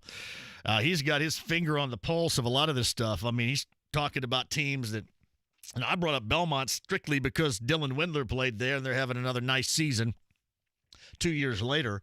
But he brings up stuff, and he had a great take, I thought, on Lansing and the situation there at Indiana State as well. And he might be right about that. Greg may end up as an associate head coach on somebody's bench in the Big Ten, someplace else. Anyway, let's take a break. We'll come back and talk at you at 239-1070. Email address jmv@1070thefan.com. And we're inside the lounge on YouTube Live where you can go back and forth. We can converse. I am right now with Ari. Chris says, is Dane your guy to take over for the next 2 years? Dane has been my guy for like 4 years. I don't know if he's everybody else's guy. So, yeah, I mean, 4 years later, it still is, yeah. I don't know. I have always been a big fan of Dane. No question. Quick one, your calls. Got a lot more for you. J.J. Watt, 2 years, $23 million with the Arizona Cardinals. How deeply were the Colts in the mix, if at all? Surprise you? It shouldn't. We'll dive into that and more with your calls next. It's the Fan Morning Show with Jeff and Big Joe. Former NFL quarterback Jim Miller. Give me your thoughts A to Z on what happened. I thought the Colts basically fleeced the Philadelphia Eagles in that trade. Now the Colts have what I think is going to be a resurrected quarterback that Frank Reich knows very well for a third rounder this year and what could parlay up into a first rounder next year. I think the Colts made out like bandits. The Fan Morning Show with Jeff and Big Joe. Weekday mornings at 7 on 93.5 and 107.5. 107.5. The Fan. Hey, one of the things I love about betting on Hoop, right, is I'm always finding these new player props or game props that I like here. And what's really nice, and I mean really nice, about FanDuel Sportsbook is that you can combine these props with other bets from the same game to score an even bigger payout. And it's called a same-game parlay bet, and you can only find it on FanDuel Sportsbook. I'm telling you, so many NBA options here, player point total, rebounds, assists. You can go money line. You can look at the matchups coming up later on tonight. There is so much for you to do. And you can also live bet this, which is fun beyond fun. And really, I mean, it gives you the opportunity to watch a game and enjoy a game that you don't have that deeply rooted interest, or at least you normally wouldn't, but you do now because you're in it with a little skin in the game with FanDuel Sportsbook. And right now, new and existing users can get $25 in site credit back each day if your parlay falls one leg short with same-game parlay insurance. You heard it right. That's every day. FanDuel Sportsbook, promo code JMV. FanDuel Sportsbook, promo code JMV. 21 plus and present in Indiana. Refund issued is now withdrawable site credit. That expires in 7 days. Max refund $25. Terms apply. See sportsbook.fanduel.com for details. Gambling problem? Call 1-800-9-WITH-IT. Hi, I'm Ryan Kelly with thehomeloanexpert.com. Last year, our average client saved almost $350 a month with an easy rate reduction refinance. What would you do with an extra $300 to $400 a month? When mortgage interest rates are in the twos, you have options.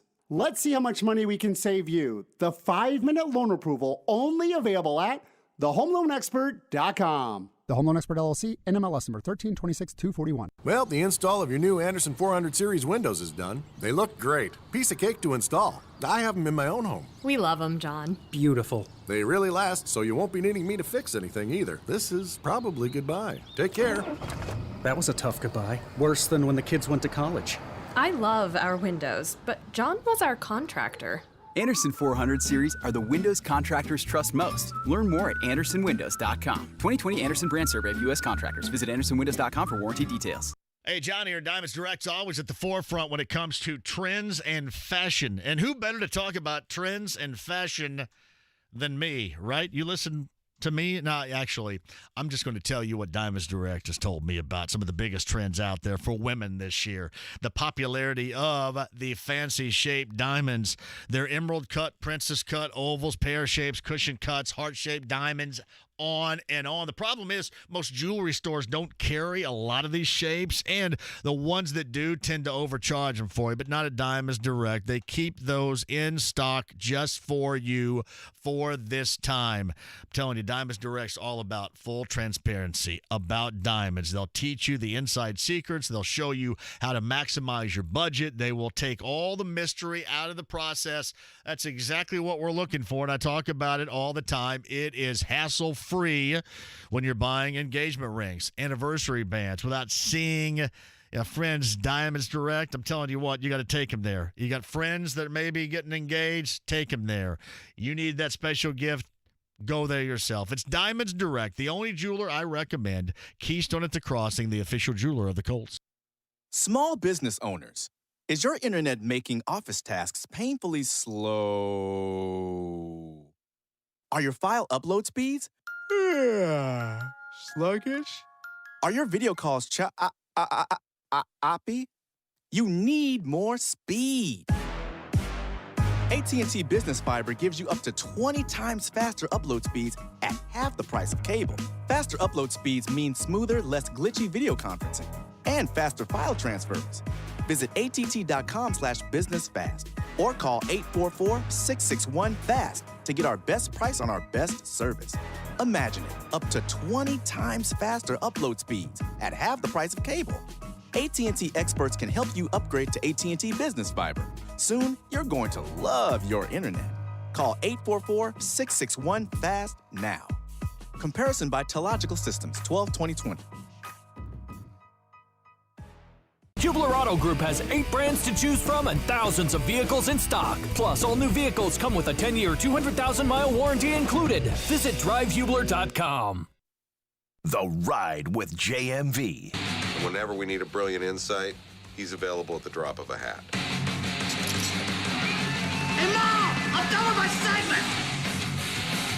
93.5 and 107.5. The Fan. Pacers in Philly tonight. It's 6:30 pre, 7 p the tip. Normally, I feel like, at least for me, I don't know if that's everybody else. What are the Pacers in their last 7 against Philly? Because normally this Philly game is really cringeworthy for me. It's like the worst one on the schedule. Cringeworthy. Jamie writes this. So Scott Drew was mentioned in that Sports Illustrated article. I think that was Pat Forty that wrote it. Raised in Indiana. Would he return? What do you think right now? Do you think that Scott Drew would have too good a thing going in Baylor to want to come back here? And I know that that's probably going to chafe some IU fans about the history and the pageantry and, the past, but Scott Drew's got something really nice going at Baylor right now. Would he want to leave that?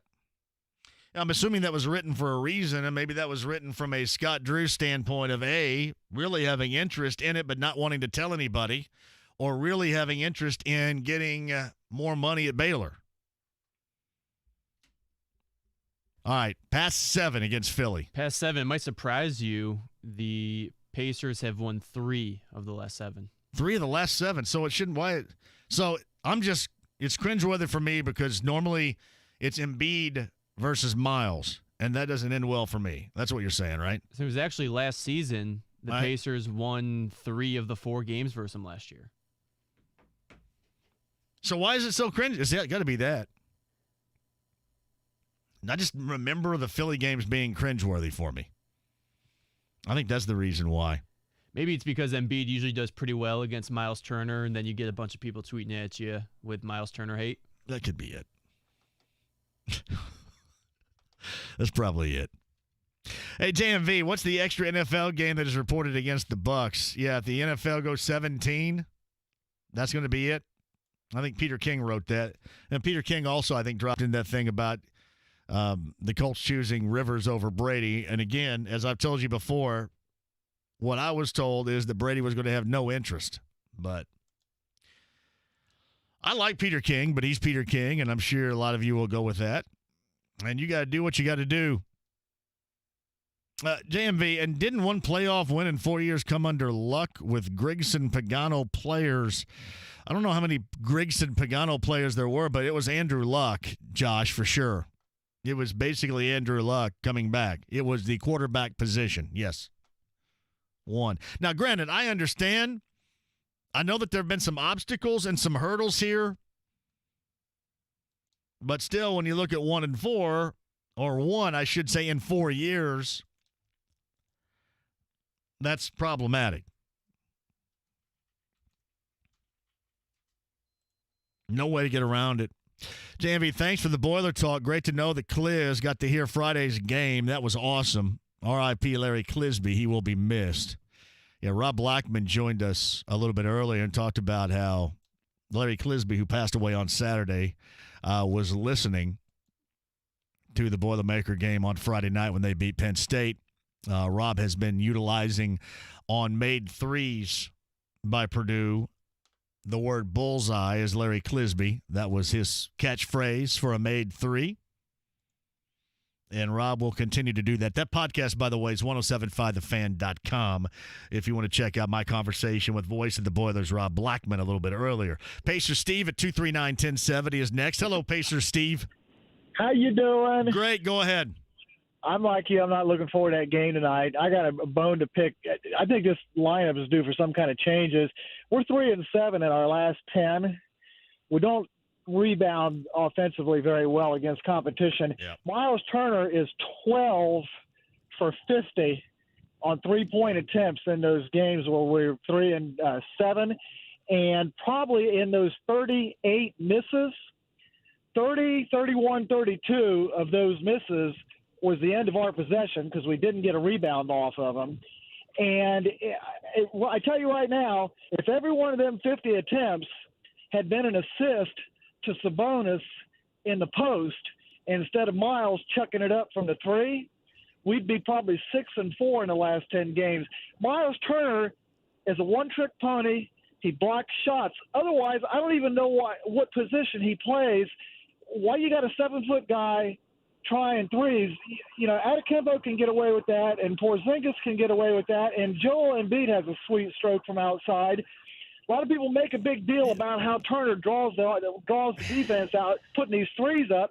He can't hit a three. He's shot 24%. He's not shooting it well right now. I get that, but that doesn't mean you shouldn't shoot it. I mean, you got to shoot yourself out of it. It's part of his game. It's part of what they want him to do.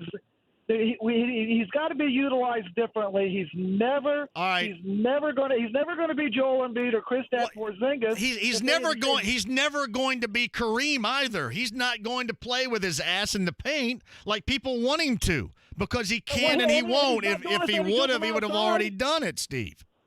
He's not doing us any good from outside either. He is losing us games. He's not losing them games. They're losing it themselves. He's just missing shots. Hell, I wish he would shoot it better, too. I know he's going through a funk from distance.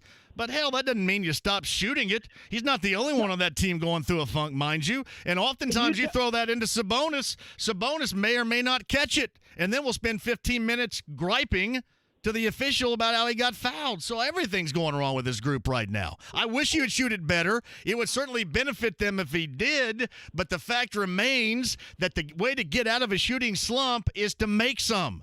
And the only way you make some is to hit some and take some.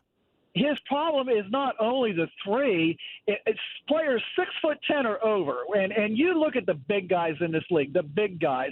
The baseline for them is 50% from the field. If you're 6'10" or bigger, if you can't shoot at least 50% from the field, and I'm not talking about a slump, I'm talking about over the course of the season, players 6'10" or taller, he is something like 37th in the league in shooting percentage.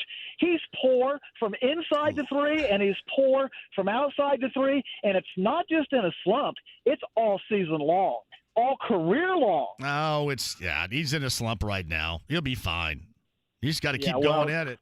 Why are you so pissed at him? Why are you so mad at him? Why not anybody? Why not anybody else? I've been a season ticket holder for a long time. Okay. I called it on Hibbert years when he first came in here. I'm telling you right now, you called it on Turner. No. You called it on Hibbert. You probably sniffed his rear end when he blocked Carmelo Anthony, and it was the NBA that changed. It was the NBA.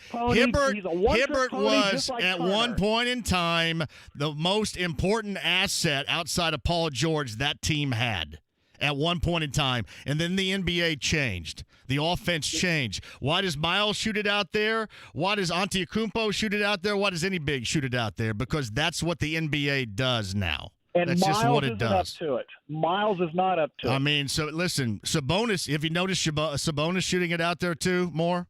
Is that as cringeworthy for you too?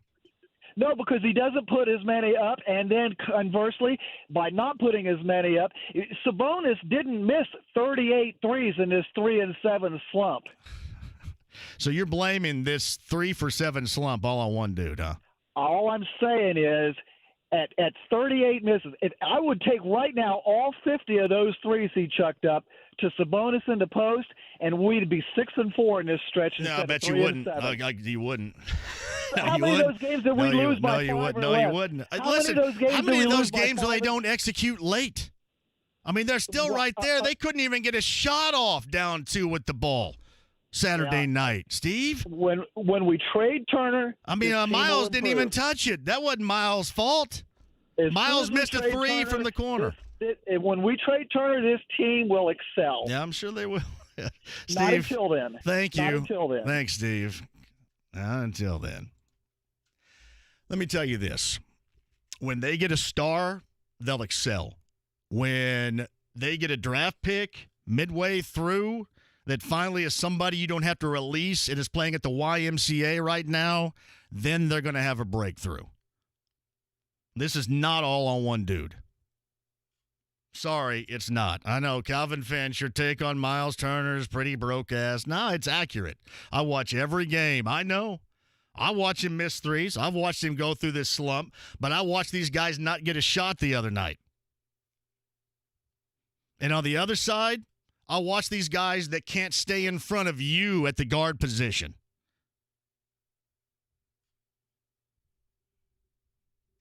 And who has to save that? So how many you want to give up this? You want to give up $1.40, $1.45 this year a game? I'm telling you.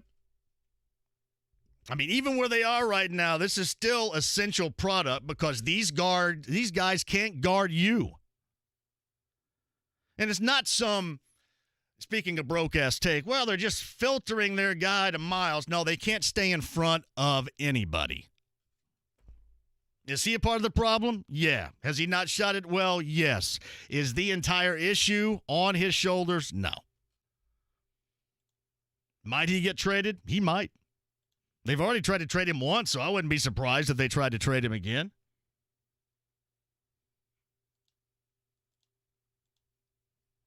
No, Calvin, I got it, brother.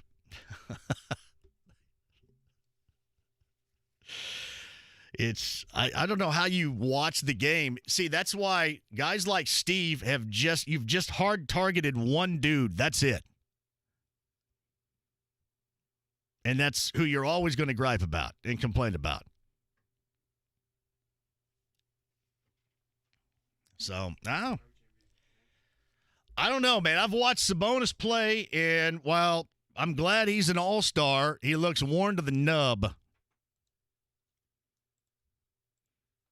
Really, across the board, these guys all look worn to the nub. I mean, they played T.J. McConnell 46 minutes on Saturday. They missed two dudes that score 18 points per game.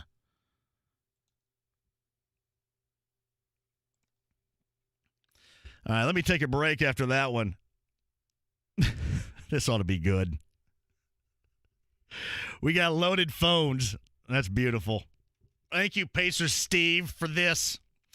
All right, Paul Casaro's in the 5 o'clock hour. I'm going to get some pissing and moaning at 239-1070. Fired up for you next. Join us March 8th for the virtual BOSMA Speaker Series. We welcome keynote speaker Barry Collier, VP and Director of Butler Athletics. For more information and to RSVP, head to the events page at 1075thefan.com. My daughter's making college plans, and she's got a long wish list for her future. We toured IUPUI, and we're impressed. With the campus located in downtown Indianapolis, she'll have access to real-world opportunities that will put her education to work. And with professors ranked in the top 50 nationwide for exceptional undergraduate teaching, she'll have the guidance she needs to make her future goals a reality. Want to know more? Go to iupui.edu. Hey, it's John for Andy Moore Buick GMC. That is in Fishers 131st and State Road 37. All right, where do we begin with that? The great deals, and my friend Eric Wilson is going to set you up with those whenever you want. All you got to do is show up to Andy Moore Buick GMC for some of the great deals possible. For example, the Buick Envision, up to $10,000 off. Can you imagine that? $10,000 off. If you're looking for a new ride, that certainly should be it at Andy Moore Buick GMC in Fishers. Now, I'm driving around right now. The Acadia SLE, it is a fine ride. You will love that. You can get that now, zero down, $249 a month. I'm telling you, they're dealing, and it's more than just that. You have to talk to Eric Wilson about it today at Indiana's Best. It's Andy Moore Buick GMC. Tell him I sent you, 131st and State Road 37 in Fishers. Hey, it's Big Joe, and the action never stops at BetMGM. Hoops and hockey are red hot, and baseball's right around the corner. So it couldn't be a better time to take a shot at an easy 100 from the king of sportsbooks. Sign up today using the code BIGJOE100 and win $100 in free bets when you place a $1 moneyline wager on the Pacers 76ers game, and if either team hits a 3, you win. No matter what's your favorite sport, it's always showtime at BetMGM. Get in on the fun with innovative parlay selection builders, daily promotions, boosted odds specials, and much more. Download the app or go to BetMGM.com and use the code BIGJOE100 to win $100 in free bets when you wager $1 on the Pacers or 76ers to hit a 3. Bet with confidence and turn game days into paydays at BetMGM. New customer offer, paid and free bets. Visit BetMGM.com for terms and conditions. Must be 21 years or older to wager. If you or someone you know has a gambling problem and wants help, that number is 1-800-9-WITH-IT. Rick Edelman, #1 New York Times bestselling author and founder of Edelman Financial Engines, takes questions on his hit radio show. Let's listen to Rick help a caller who's saving for retirement. Hey, Rick, how can I keep my retirement money safe? By taking some risk. That sounds weird, I know, but when it comes to saving for retirement, if you try to keep your money safe, you're actually taking big risks. Savings accounts, well, they're not safe from inflation. They're not safe from taxes. There are, in fact, 18 different asset classes, and they all have different risks.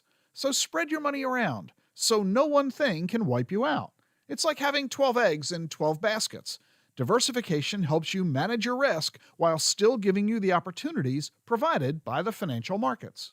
That was award-winning radio host Rick Edelman. Get help diversifying your portfolio from one of our financial planners by calling 888-PLAN-RICK or visit rickedelman.com. Last year, our average client received almost $40,000 at closing from an easy cash-out refinance. TheHomeLoanExpert.com. NMLS number 1326-241. The Butler Bulldogs have numerous Big East games in the coming weeks, and you can watch them play. Mask up and get to Hinkle Fieldhouse. Visit butlersports.com/buy tickets or call 317-940-DOGS. Go trackside with Kurt Cabin and Kevin Lee. Tomorrow night at 7 on The Fan. The Ride with JMV. Are you kidding? 93.5 and 107.5. The Fan. Rob Blackman, Mark Adams podcast, 1075thefan.com. Paul Casaro's in the 5 o'clock hour. So I'm out tomorrow, and this is my mom. This is all predetermined. My mom's got to go to the doctor, and I got to take her tomorrow. So Kevin Bowen's going to be sitting here. I'm going to tell you exactly what's going to happen. You guys ready? I'm stinking Kreskin on this, right?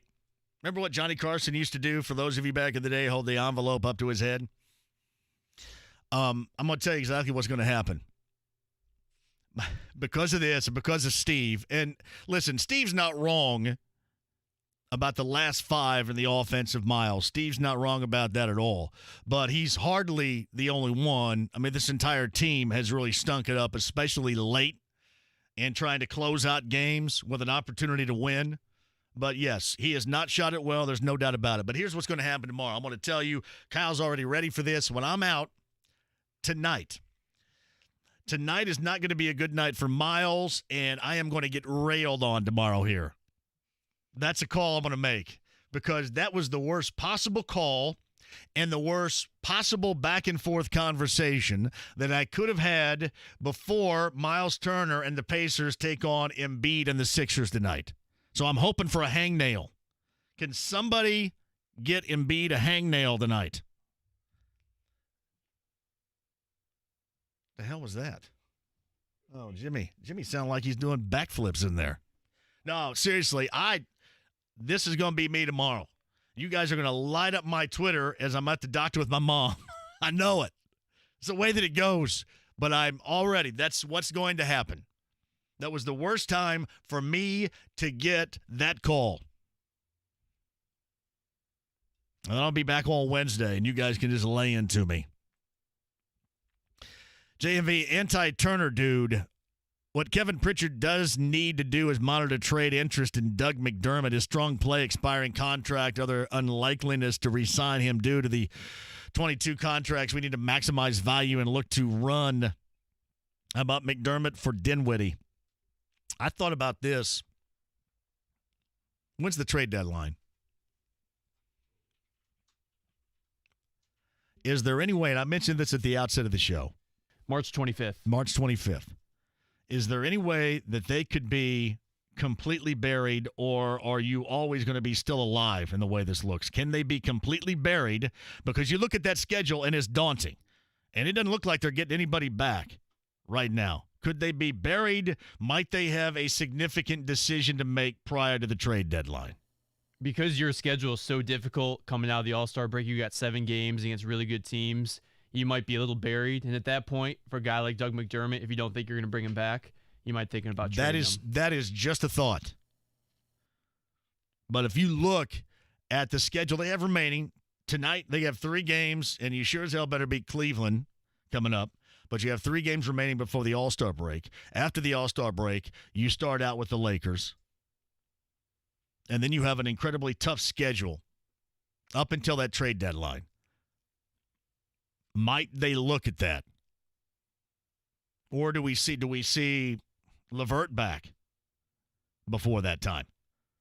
I mean, these are all questions I need to know here because I need to know if I'm going to have to take cover.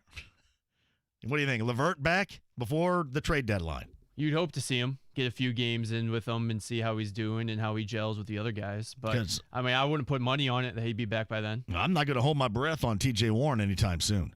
After seeing him a few weeks ago, still in a boot and on crutches, I don't think he's back anytime soon. And the reason why I say that, too, is because I know everybody wants to jump on Steve, and I'm not mad at Steve. That's fine. We got into a heated debate about it, and he's right about the way Miles has played in the last 5 games, but I'm also right about the way this team has played in the last 5 games. And I'm not here strictly to defend Miles, to protect Miles, anything like that. I am here to tell you the truth and fairness, and that's exactly what I'm doing. I mean, you're not dealing with somebody that just checks the box score when he sits his ass down in the seat. I mean, I watch every game. Hell, I watched the game on Saturday while I was actually doing work. So it's not lost on me what's going down. It's not. And I'm certainly not mad at Steve because he brought that up. I would just, to me, it has been more of what you have seen overall than what you have seen out of one dude. But there's no doubt I wish that one dude would play a hell of a lot better to get some guys like Steve off my ass. But tonight, speaking of not holding my breath, I'm not going to hold my breath on that one either. Adam is up first at 239-1070. Hello, Adam. How are you? Hey, JMV. I'm doing good. How are you doing? Yeah, I'm great. Go ahead. I have to actually really agree with you, man. Has Miles sucked? Yes, but so has all the other players on their team. It's a team game. One player isn't making or breaking your team like that. To me, I'd almost say it's about time you have to start trading some of these guys just in general, because the NBA is set up for about 4 teams to win. You're never going to get any big name free agents. You're going to have to blow it up and start over in the draft. You're going to have to take. I know that the owners don't want to have the crappy seasons, but you're going to have to take a crappy season or two to build I think the issue you have here, though, is you got 2 guys that average over 18 a game that you haven't seen yet. I mean, is that fair? 100%. Is that fair to the entire product to blow it up before you get a chance to see? Because I can't remember. It had to be before the pandemic, and I don't think that was really real because Vic wasn't healthy. But when was the last time we actually saw the product that they wanted on the floor out there and healthy at once? It seems like it's been forever. Oh, I 100% agree. And the only reason I say blow it up is because even if you have Warren and LeVert and they're playing good, you're still not winning the championship. And that's what the ultimate goal is, I guess, in professional sports, is to win the championship. The only way you're going to do that in the NBA, because of how all these guys switch teams, is to actually get some players in the draft. Well, that's really about the only way you're going to do it. I'll be honest with you, Adam. That's the thought I brought up before we went to break, too. After the break. I'm sorry, it was after the break. It drove me crazy that David Stern blocked Chris Paul from going from the Lakers because they didn't want, these teams building these powerhouses. But then they turn around and that's all it is now is, let's join up. Can we imagine if Bird, Magic, and Isaiah would have joined up, or Bird, Magic, and Jordan? They would have won 80 out of 82 games every year. Yeah, and the basketball wouldn't. The NBA game wouldn't be anywhere near where it is right now. No, had that 100%. happen. So I agree. I think it's kind of taken a bad turn for the NBA, and personally, it's my opinion. But Adam, thank you for the call. Man. I appreciate that. Thank you. Yeah, I mean, it's a thought. It is a thought. If they get buried, and the possibility is there to get buried, fairly buried. Now, you never get totally buried in the East, mind you that. But is that a thought? Is the trade deadline as a seller a thought? Even if you haven't seen either of the two in LeVert and Warren back. We'll get you guys. I got plenty of time for you on the other side, so if you're on hold, hang tight. The Hawks have fired their head coach. And we'll see. What's interesting about that, it's Lloyd Pierce is their head coach. They have fired him, and they are going to ask Nate McMillan to become their interim head coach.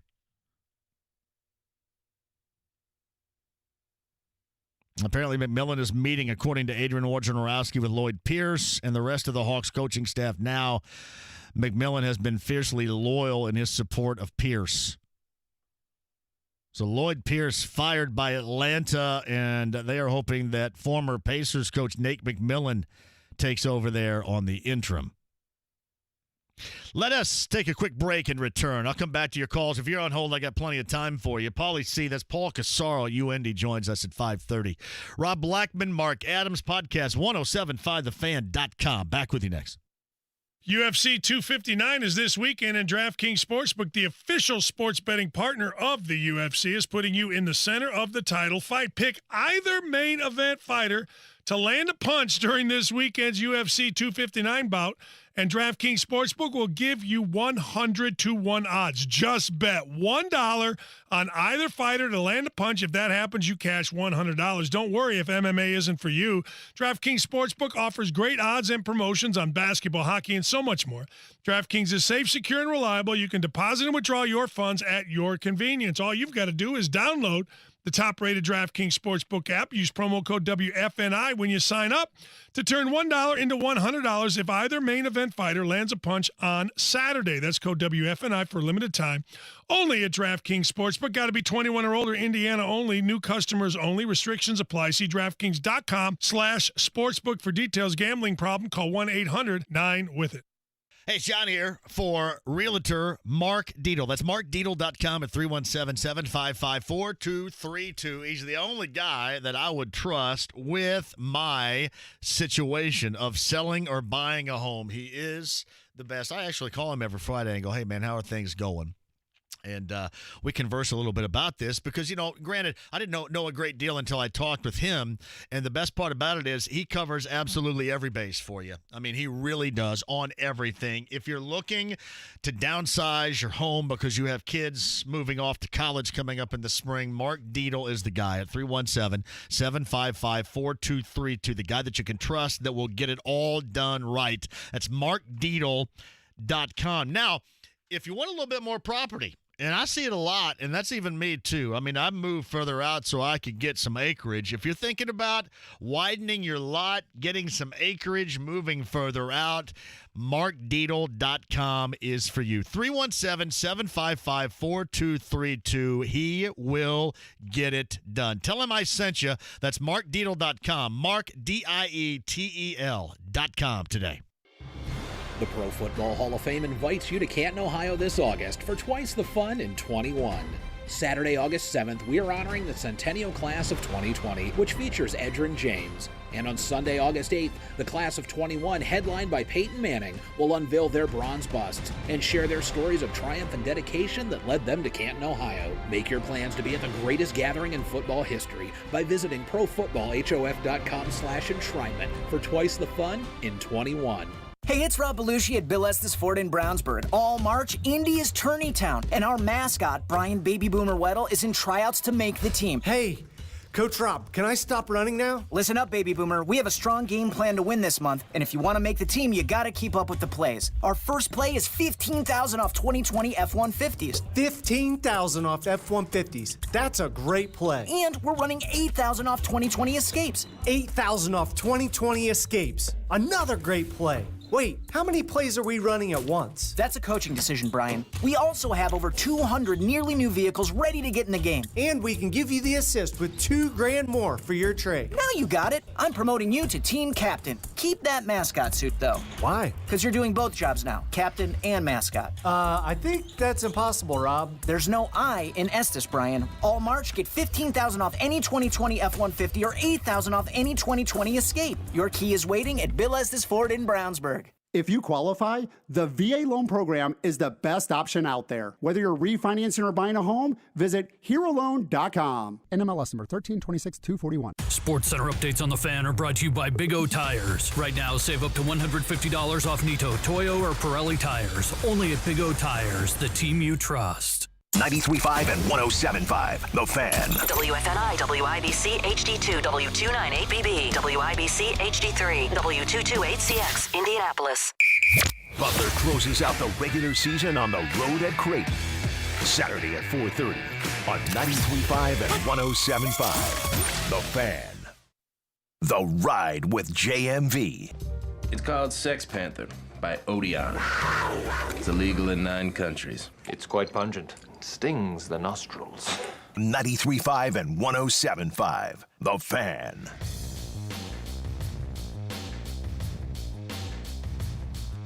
Hey, welcome back. Quick shout out. I went to Greek Isles for lunch today. Me and my man Joe Koppel and Tony Patterson, who's a lawyer. Remember Tony Patterson? Tony Patterson played for L&M with Jeff Oliphant back in the day. I mean, two fantastic players. Remember L&M? L&M, a small school. Now that is part of the consolidation, or has been for a while now. That includes Worthington and Switch City. That is White River Valley down in Greene County. L&M is in Lyons. And Tony and Jeff Oliphant, who attended IU. Tony started at Purdue, transferred to SMU. I think started playing there when Dave Bliss was there. And then Dave Bliss left for New Mexico, and he finished up playing for John Shoemate. But Tony's going to start doing some stuff, and his firm going to start doing some stuff with us. So we went down and had a little business lunch at Greek Isles. And I'm kind of embarrassed to say this. I had never been. And initially, when we were figuring this out, I go, hey, what about we can go to Shapiro's? And everybody knows Shapiro's, right? And then somebody, well, what if it's too crowded, whatever, blah, blah, blah. And I said, well, let's go to Greek Isles. It's right next door. So I went there. Shout out to Greek Isles. I love it. And I was a big fan back in the day and still am a big fan of the Trojan Horse in Bloomington. But shout out to Greek Isles. Good lunch today. And it was great talking to Tony about what we're going to do here. And back in the day with L&M, I think it was February of 1985 when they were a part of a Sports Illustrated article. They were supposed to have the cover, and then at the last minute, Sports Illustrated changed that up, and that's back when people paid attention to Sports Illustrated. I mean, really paid attention. Everybody had to have it every week. They were supposed to be on the cover, and then Wayne Gretzky ended up on the cover of that. But it was a great story, great time, and I wanted to give a shout-out to Greek Isles. And if you're thinking about having lunch, if you're still in and around downtown, especially if you're coming in town for the tournament, check out Greek Isles and tell them I sent you. I got no skin in the game on it other than I had a nice lunch. Good business lunch. Me and a business lunch and my basketball shorts, which is right down Main Street for me. Nate writes this, hey, JMV, could Turner be struggling because the guys around him are subpar and teams can key on him? In the last 5, unfortunately, Nate, he has been struggling because he has been struggling. He is struggling offensively because of him. He is not hitting shots because of him. Now, the rest of the team isn't really doing much either, but he's missing shots that at this point I would expect him to make. Not every one. I'll give you a great example. There was a corner 3, I think, with the opportunity to tie or maybe go up 1 as they were going down the stretch. I think it was in the final 2 minutes of that game on Saturday night in New York. It was a corner 3, and I thought, well, this is going to be it. He's going to knock this down, and it didn't go down. He's just struggling with that thing right now. So, yeah, as much as it'd be easy for me, it is. It's been on him. It's been on him and it's been on them, but it's certainly been on him offensively. Because in the last 5, it has been a struggle. No doubt. It's from Nate Thomas. When a single player is the reason you're losing, it's about the perspective of the fan and not the player. Now, Turner needs to hit those shots. Brogdon needs not to slow down the pace. Sabonis needs to create as much as he isolates. Everyone needs to rebound and pass more. Listen, that's what I'm talking about here. It's not all one thing, and you do have to be careful what you wish for, because I know everybody wants to say, because you started out anti-Miles and you continue to be anti-Miles, that his blocks are overrated. But with this team, no aspect of them playing defense well that can be a difference maker is overrated, because they're not good enough defensively to have anything be overrated. They can't stop the dribble drive out front. They can't guard the 3 out front. When he's not in there, it's a layup drill. And that's noticeable. And that should be noticeable if you like him or not.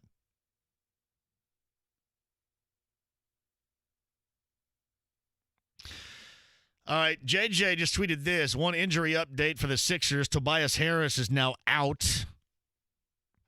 I think JJ meant right knee contusion as opposed to right knee confusion. I have some right knee confusion myself right now, too. It's really confused because I want it to jump and it doesn't. So, hey, what do you mean, jump? So I do have some right knee confusion. No Tobias Harris tonight. Joel Embiid, Malcolm Brogdon, and Jeremy Lamb are all questionable. Come on, hangnail. Give me a hangnail. Anybody else out there have right knee confusion when you're playing pickup games? When you're 51? Hey, why don't you jump? I don't feel like it. All confused. All right, Stefan's at 239-1070. Stefan, hello. JMV, I got a quick question, man. Yes, sir. Everybody's jumping on Miles. Has anybody ever looked at the dang on plays that they're running that literally, if you at this present moment in time, if this shot is broke, run him off the block and get him some dunks. Use DeMontis as a decoy like they did in San Antonio with Tim Duncan and David Robinson. Well, they're certainly their offense is sputter city right now, and you're not the first to mention maybe not being completely happy with the coaching through 30 games or so, whatever they are right now. I'm just saying, JMV, does that not make sense? I know what you mean. I would argue for those that say, those that I guess live in the 1980s and think, well, he's 6'10", you got to put him on the low block.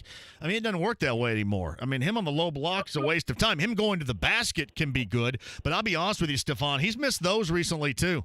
I mean, those that he was making earlier, going to the basket, maybe getting in one opportunities. The thing that he's been doing that hasn't been an issue, he's been getting more than occasionally to the free throw line, but he's missing that stuff going to the basket too. So to me, it's also in charge of him to get out of this offensive funk.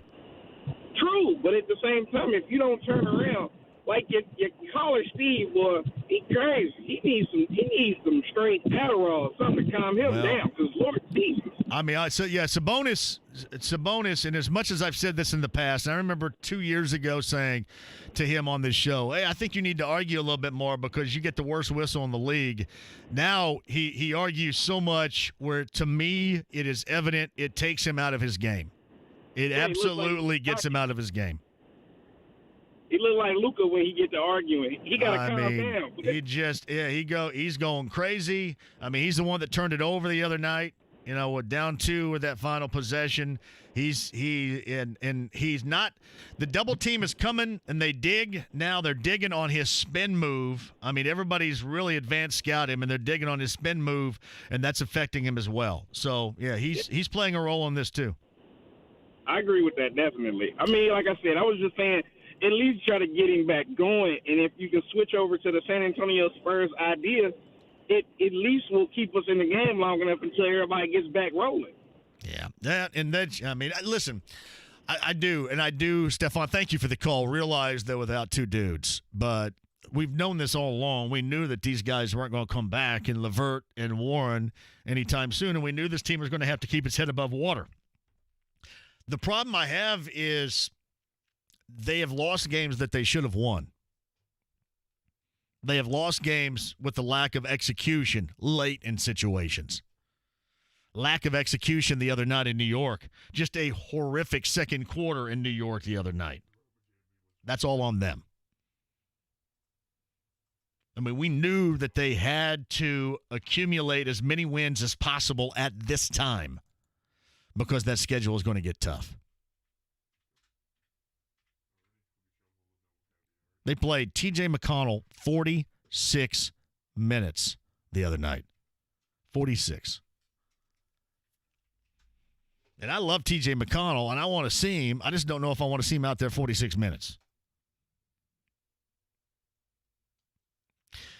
Just a thought. Inside the lounge on YouTube Live, if you guys like to go there, I've kind of neglected you guys a little bit today, and that's my bad. Big news of the day, J.J. Watt's 2 years, $23 million to the Arizona Cardinals, and not anybody nationally. I didn't even see Arizona mentioned. I think everybody, just kind of like me, said the blanket statement was, oh, everybody's probably going to have interest. 239-1070. Jeff's on line 4. Jeff, welcome to the show. How are you?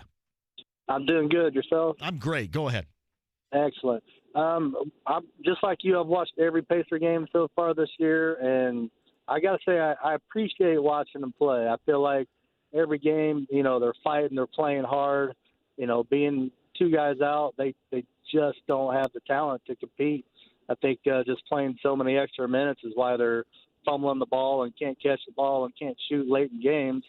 As far as Miles I can Turner agree goes, with that too. I agree with that too. By the way, go ahead. As far as Turner goes, I wasn't a fan when they drafted him, even the first couple of years. But it is nice to see him develop. To me, he looks a little more solid on the court, a little more beef to him. What I want to see out of the whole Pacer team is, can somebody show some enthusiasm? I'm not saying we need, a team like the Malice and the Palace, but damn, I'm thinking about when Turner knocked down Dwight Howard the last time they played the Sixers.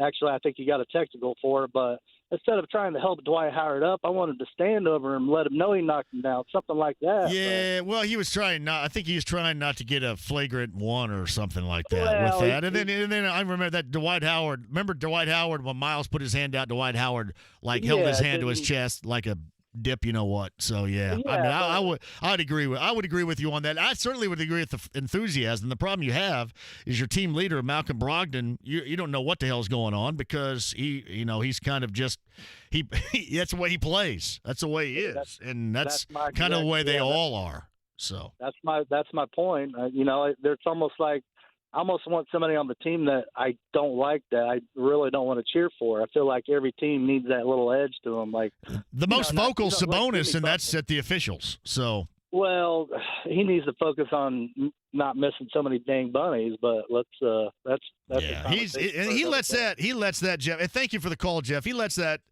is wearing him down.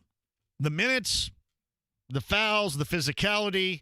And him complaining is certainly wearing him down. And you can tell that it does affect him. Without question. See, Alan Stanley says losing close games they should have won as a direct result of not having a closer. I'd agree with that, but I would also agree that they have guys that should execute better in those situations late. And I'm not denying that LeVert and Warren would be difference makers. But again, Alan, we knew we were going to be here with this team if they didn't win and take care of the business before this All-Star break. Because we saw once that schedule was released what it looked like afterwards. I mean, they have lost games that they should have won, that to me they should have won beyond LeVert or Warren not being out there. Thank you, Alan. Tom's on line 1 at 239-1070. Hello, Tom. Hi. Yeah, I got a good Lions and Marcos story for you back in the day. If you don't leave out B Hunter, though, okay? You got to drop in B Hunter for me. Yeah. It was come down probably zero weather to Spencer to watch the Owen Valley Lions and Marcos game when Sean Terrence and Greg Wright were playing for Owen Valley. Yep. The gym's packed. Coach Knight's there. We could barely get a seat. We sat down to Coach Knight, and a farmer walks in, had obviously been cleaning the stalls out, and the whole side of the gymnasium smelled like horse manure. Coach Knight laughed. Was that Spencer? Was that Owen Valley? Yeah. Yeah. Those are good matchups. I think people forget at that time how good Owen Valley was with both Greg and Sean. Good. They were really good. Yeah, they were very good. But Knight lasted about 10 minutes, and he'd had enough of I'm that. sure, man. Well, he got to stop back by and have some dinner probably on the way home through Ellisville. But yeah, those are good times, Tom. I appreciate you, Tom. Thank you very much. Yeah, that Owen Valley team with Greg Wright, who played for Bob Lovell, Coach Lovell at IUPUI. And Sean Parrish was a part of that 1990s Ball State team with Paris McCurdy and Curtis Kidd. And my guy, Chandler Thompson, baby. Chandler Thompson, I bet Chandler Thompson can still throw it down. Does anybody know? Hey, Chandler, are you listening right now? Can you still throw it down? My man jumped over a Honda Prelude or an Accord back in the day to dunk it. I just saw a highlight on Facebook. I think I'm on my Facebook page. It's called Indiana High School Basketball History. Does anybody follow that? Either I followed it or they follow me and I see it, but there's really good stuff on there. And somebody had a highlight of Chandler Thompson going to the rim and dunking in high school. There was nothing like that. That 1988 championship game between Concord and Muncie Central was an absolute great dunk fest between Sean Kemp and Chandler Thompson. It was awesome. That's one of those where I was kind of glad my ass was up in the stands. I mean, it was awesome. But, yeah, Sean Parrish's daughter plays at Oregon, missed basketball a year ago. They're a top 10 team, I believe, out of the Pac-12. But he was a really good player. Greg Wright was a really good player. And that L&M team, I think L&M ended up losing in 85 when they were seniors. He and Oliphant were seniors, Chad Grounds, to Southridge in the semi-state final, I believe. They beat Bossy in the afternoon and then lost in the semi-state final to Southridge, and Southridge had the Patberg twins, and I believe Ron's daughter is Allie of IU. Ron and Rick Patberg, Andy Noss, Todd Yoakum, Southridge squad back in the day is pretty damn good. All right, 239-1070. Hey, there's some high school history for you right there. Dan's on line 3. Hello, Dan. How are you? I'm doing great, JMV. How you doing? Thank you. Fantastic. Go ahead. Hey, I'm a part of your Howard County posse up there, I man. love it. You know what? Yeah. I get a big number between you and Calvin and that guy that hates me. You guys give me a good number, and I thank you for that. Shout out to Howard County. I know the guy that hates you. You're in pretty good. He hates everybody. He's like Mikey in the Life commercial. Is he a dipwad? That's Nate Yard. Is Nate Yard a dipwad? Yeah. Nate's all right, but he, you know, you can get on his bad side. He just seems like he has no fun. He's like a member of the no fun league. Why is that? Yeah, NFL. He's that guy. Hey, you know, you can send Steve up here to Howard County. We could take him for a drive and fix him up. Now, you know, Steve's not altogether wrong about the way he's playing right now. I just disagreed with it all being on one dude with this group right now. And I totally agree with that. When Miles is out of the game, I'm going like, where's Miles? You said it a minute ago. When Miles isn't in the game, it looks like they're running a pregame layup drill. That's exactly what it looks like. And then not only can they not stop that, but they're still really bad on the perimeter against the three. So it's awful. That's true. And when they were starting to go down the lane the other day in the Knicks game, and Miles was in there, when they turned a corner and went and Miles was in the lane, they looked like cockroaches when the lights came on. And they just went the other way. They weren't going towards the bucket anymore. You know what's funny about that? When you watch them, the better players and the athletic players, they go at Miles. But the ones that aren't, you know, they're the ones that kind of get scared out of the lane because of it. Because you see the better players kind of go at him. Certainly. They do, and they know how to get their body into him. No doubt. Those guys are going to score against anybody down there. But Miles turns most of them away. My problem right now is with Sabonis. And I officiated for a while, and I know one thing for sure. When you try to take the ball to the basket and you don't have a path to the basket and you try to bulldoze your way, you're not going to get the whistle. You're just not going to. Yeah. And then you're going to complain about it, and then you're never going to get it. So that's where he is right now.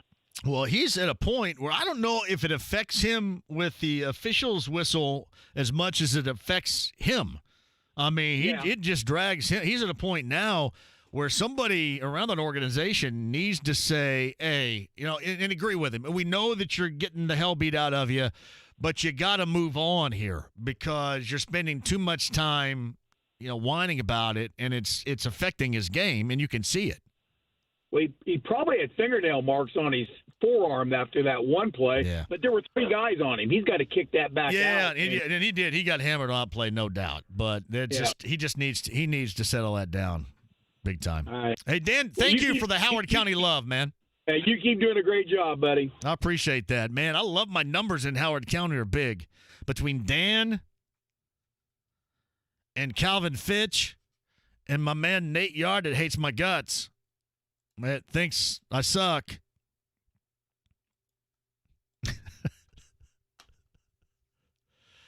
I'm getting a good number up there. I'm pulling big. John R. Sherrill writes this, hey, JMV, I'm doing the scoreboard at Grand Park tonight. I haven't been this nervous since my wedding night. I'm going to tell you what.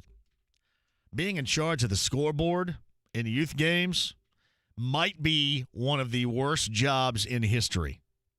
The only thing worse than that is being a referee at a youth game or an umpire at a youth game. That's the only thing that's worse. That is absolutely rock bottom. And then you got the person running the scoreboard because really, you don't know what the hell's going on most of the time. Like when I do it, like I've joked so much about it here to where I do it purposely that everybody thinks that's true. But I get watching the game because I'm watching my daughter. And anybody over there is doing the same thing. You're watching your daughter, you're watching your son play, and you forget to start it or you forget to stop it. Man, you get yelled at. That is the worst. The only thing that's worse is being an official. Or being one of the kids out there that the kids' parents not stop yelling at them. And I learned this, and this is something that I did have to learn. I mean, I used to just get on Laney. I'd save it for the ride home. And you know what I found out? And I guess this is a part of my maturation and or growth, is it did it absolutely no good. None. So I just let her fly. Just let her go. Now, she bullcraps me a little bit. Well, Dad said this. So now I'm at a point where I can't even go, hey, let's go, Laney. So that's like yelling at her. She'll try to bullcrap me like that. But, man, that's what I realized that. But you know what? Does zero good. None. So, yeah, running the scoreboard is right there with officiating and then being one of these young kids out there getting yelled at by parents. It's like three things that are the worst about it. Quick one, we shall return with your calls. My man Paulie C., UIndy shout-out coming up here. We'll give the Greyhounds a little bit of love about where they are. It's Paul Casaro, the pride of Ron Colley. He's going to join us with your calls coming up the other side next. When you place a wager with William Hill Sportsbook, every sports moment is even more interesting.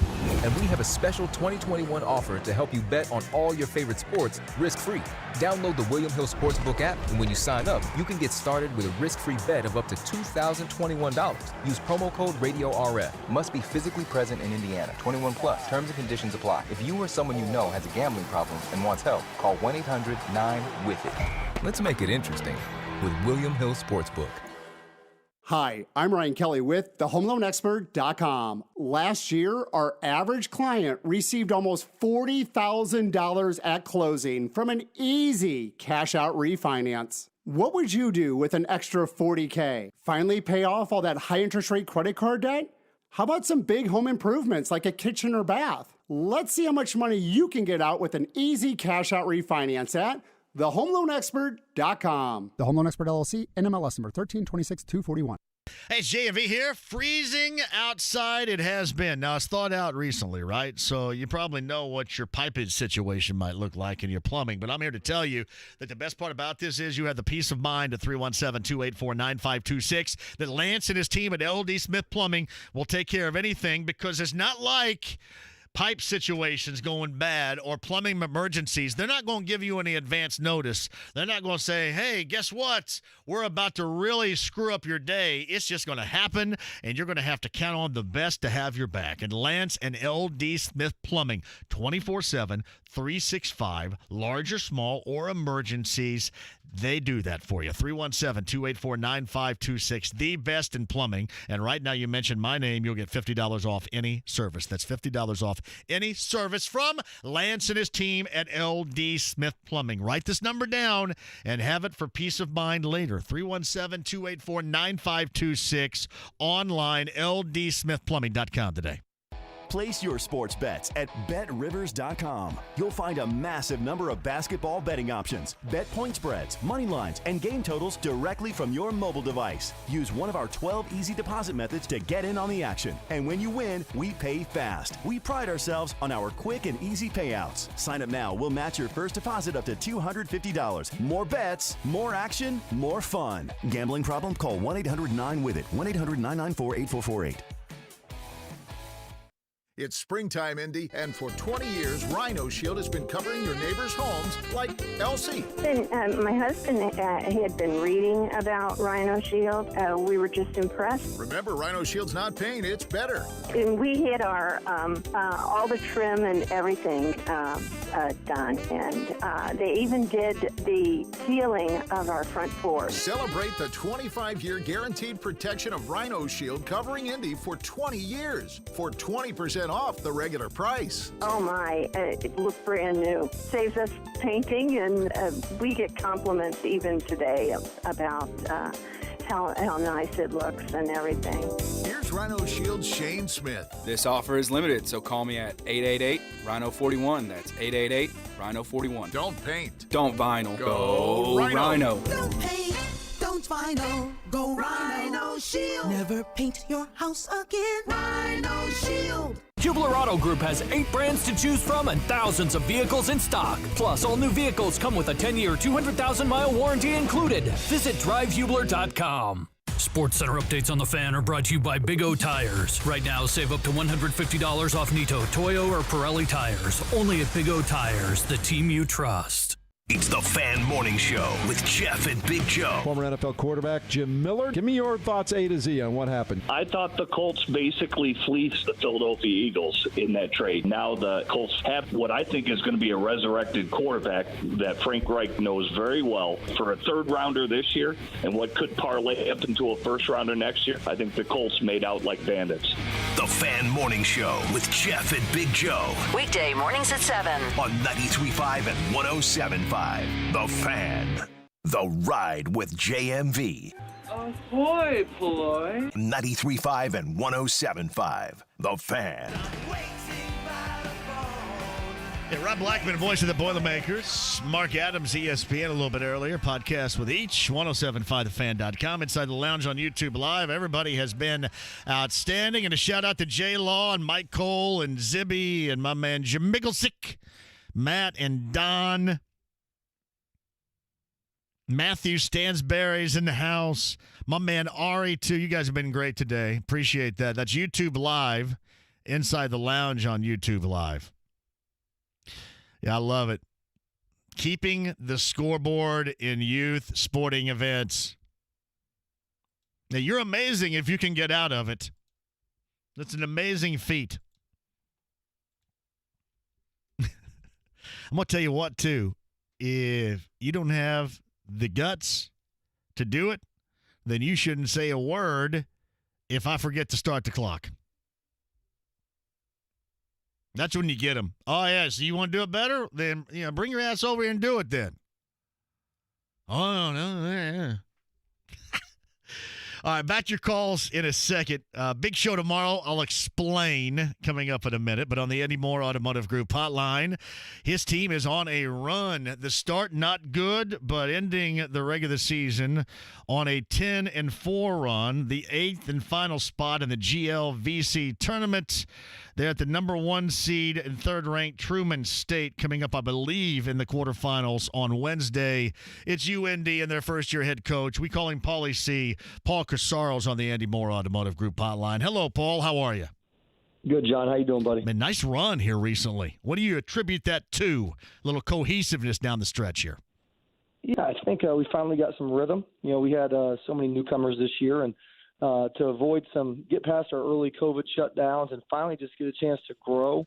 I think just having some rhythm and continuity, I always thought we had a talented group, but I think it's really a testament to the character and grit of our locker room because when you start the way we did, it's really easy for guys to go 100 different directions and go their own way, but everyone stayed the course. They bought in, they believed, and, it's paid off. Paul Casaro is with us, and it was a struggling start. Was there ever any doubt I mean, you pretty much know by now what type of group you had. Maybe early on in the season you didn't completely know, but did you ever have any question about whether or not you were going to pull out of that nosedive? I didn't. No, I really believed in our locker room in terms of the players. I have a great staff around me, and I knew as long as I stayed focused as the leader and kept beating the pavement, that eventually that we were going to see the fruits of our labor. And it took us beating Southern Indiana, one of the top teams in Division II, and an in-state rival. And since then, 10-4 over the last 14 games, and we've gutted out some tough victories. And I'm really proud of our group, and we're excited to be in the postseason. We had when we were 0-7, we sat in the locker room, and I set a goal for our team. I said, hey, we got 14 games left guaranteed, and we're gonna get to double-digit wins. And I'm pretty sure if we get to double-digit wins, that's going to put us in the postseason. And sure enough, we got to 10. We reached our goal, and it did get us in the postseason. And the GLVC basketball in terms of Division II is the equivalent to like SEC football. It is the best Division II conference. So to go on that run down the stretch is an impressive feat for our kids, and we're excited to go compete for the championship. All right, Paul, I'm assuming you just kind of turned Burris loose on everybody. That was the turning point, right? But beyond just turning Burris loose on everybody, what did you see as the signature moment that was a turning point in this season? Anything stand out? There's a couple. The Southern Indiana win was a big one. And then, we went on the road, 3 days later and gutted out a 1-point victory against Illinois Springfield. And then, then we're kind of rolling. We started, win by double digits and stuff. And then, then we lose a game finally. We actually played Truman State, who we faced on Wednesday. We went on the road and we lost to them. And I was concerned because, we had won 5 in a row. And then what happens now that we've lost again? We turned right back around and we got out a tough victory on the road at William Jewell. And, it's been just several moments. We've actually had 4 victories by 1 point, 3 of which we've had the lead and had to get a defensive stand, which just shows, toughness to hold your ground, get a stop, finish with the rebound. Then the other one we were down and we gave the ball to one of our senior captains, and he went and got a bucket as time expired. So the fashion in which we've won these games just shows the maturity in the development of this group. Yeah, you're not going to excuse anything, nothing like that. I'm just kind of curious. The difficulties at the beginning of the season, and this is not an excuse whatsoever. I'm just kind of asking the effects of just where we are, what had become the new normal amidst all this COVID and the lockdown and just things you have to do. How difficult did that make it at the beginning of the season as to maybe why things didn't go as maybe what you thought were planned early? Yeah, you hit the nail on the head. It's not an excuse, but there are some things that we needed to do to get better, and we need to mature, and we need to get tougher because we have a real youthful group. That was on us, but the rest of it had a lot to do with the distance practices, and you're only allowed so many hours now, and you can't really do as much as you have in the past. So I think what you've seen across at all levels is this year the teams that have had more success in terms of the entire season and the teams that came out of the gate hot were the teams with a lot of returners and a lot of upperclassmen that have been there and done that, and were more so just cleaning things up from last year as opposed to installing. And whereas, us, we had a brand new staff. No one remained from last year. We brought in 9 newcomers on a roster of 15. We only returned 17 of 82 points. So we definitely weren't that team that had a lot of upperclassmen returning that knew how to play with each other. And I think those teams, it's taken a little longer because of the challenges COVID has brought forth. Prime example, you tell me Kentucky doesn't have good basketball players? No doubt. They have, they get the top recruits in the country every year. But when you get a whole new group of guys with the parameters that have been set because of the pandemic, it's a little challenging, and it's going to take some time. And fortunately for us, we stayed the course and we figured it out. I'm telling you, with a young group, a new group, or even veterans, you toe the line and just kind of hope that everything works out, because there's no sheet. There's no guidelines. There's no nothing. You just kind of got to react to the moment and hope that everything turns out okay, and do what you can to try to keep it in line as best you can. Yeah, I'll tell you what. I never thought I'd ever say this, but my most stressful day of the week is not game day. My most stressful day of the week is tomorrow, where we do our weekly COVID test. And I'm crossing my fingers that we come back okay. Every week on Tuesdays, Tuesday mornings we test, I'm sitting there just hoping and praying that, hey, we're good to go. Like, that is the most stressful day of the week. So that kind of tells everybody right there that it's not about playing practice. Yep. It's not, waiting to see what grades come in from classes or the result of a game. It's the weekly COVID test is my most stressful and scary day of the week. Can you imagine how you're going to feel, though, once that pressure is released, hopefully sometime soon? I mean, it's going to be, and for you and for, I'm assuming, most other coaches out there, a tremendous relief. I cannot wait, and I'm hoping it's next year. I'm hoping there with you. Paul Casaro is the head coach of UND. GLVC tournament gets underway with quarterfinal action on Wednesday. UND on the road at the number 1 seed. That is Truman State. A close game. Really, you were in both of these games so far this year, and that's a pretty good team you're playing. Oh, they're fantastic. Number 3 in the country, number 1 in the conference. They were 18-1 this past year, and they're the reigning conference championship from the tournament last year. They didn't win the regular season last year, but they did win the GLVC tournament, and so they know what it takes to win in tournament play, and they got a good coach, and they really shoot it, move the ball really well. It's a really good group, and we're excited for the challenge though. Yeah, it's fun. I mean, you got there. and then you just go down there and you see what happens, too. Now, I know that you got the all GLVC teams, I think, come out tomorrow, and you got some possibilities here as far as some cool awards are concerned for the season play. Yeah, I don't know what's going to happen, but, we have some guys definitely deserving. 4 of our 5 starters are putting up incredible numbers. D. Montgomery, my point guard, is averaging 15 points, 3 rebounds, 3 assists, and he's averaging almost 3 made 3-point field goals a game. Corey Miller, my other senior, is really good across the board. I think 13 points, 4 rebounds, 4 assists. And Jesse Bingham, who I think should be freshman of the year, and I'm going to have a big problem with the league if that does not happen. But, I like it. He's averaging 13 and 6 as a freshman, shooting 50% from the field and 42% from 3, and just had some monster games in the biggest moments.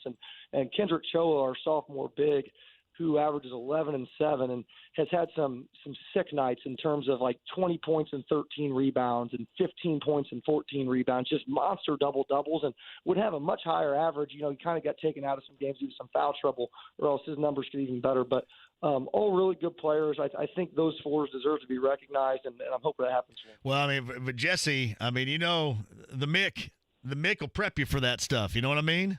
Right there.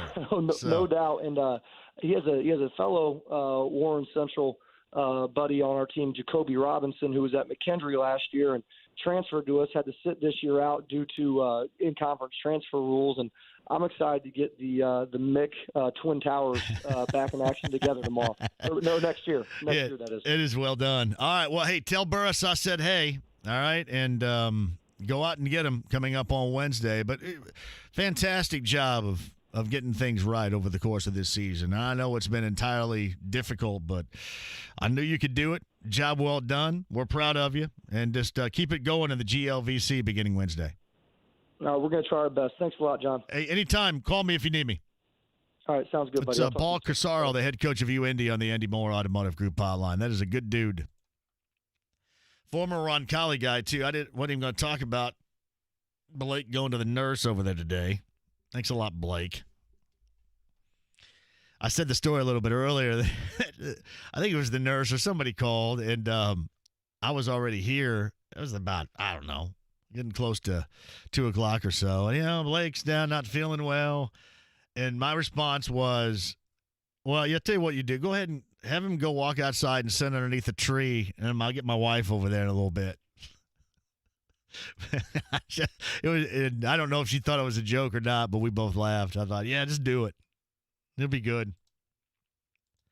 Come on, man. I love Roncalli has been so good for him, though. They're such good people. That's exactly what he needed. Exactly. Everybody's been really helpful. Mr. Bonich over there, shout out. He had to work through some things on Friday. Their job's never done. Never done. Mr. Strykowski or Coach Strykowski over there in geography. Job's never done. And I can't think, and really that's not just the educators that educate my kids or in charge of my kids. That's all of our kids, man. I love our educators. I cannot thank them enough because you are doing something that I and most of us are completely and utterly incapable of doing. I'd be a mess. So I appreciate that. And then, we were talking to Paul just now about the COVID situations with his team and, what you have to go through. And you think about, I know some of the schools, if not most of them, are actually back in full right now, but some are still working on, part at home, part going, and that is just a lot. So shout out to our educators out there, even beyond the ones that educate my kids. Mrs. Gentry down at Walnut Grove.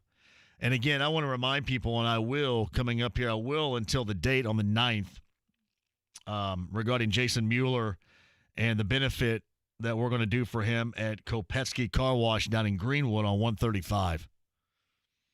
And most of you are certainly aware, those of you that have teams in the MIC that have played at Center Grove, he's done for so many years the announcing. He has been an absolute staple of the program, of the district, as a teacher, as an educator. My daughter has been in his class for the last couple of years in PE, and he is an absolute gem, and he's been battling. He's been battling serious illness. They certainly, as a family, are battling bills that are just overwhelming, and we're going to give them a tremendous help side because he deserves it, because we love him.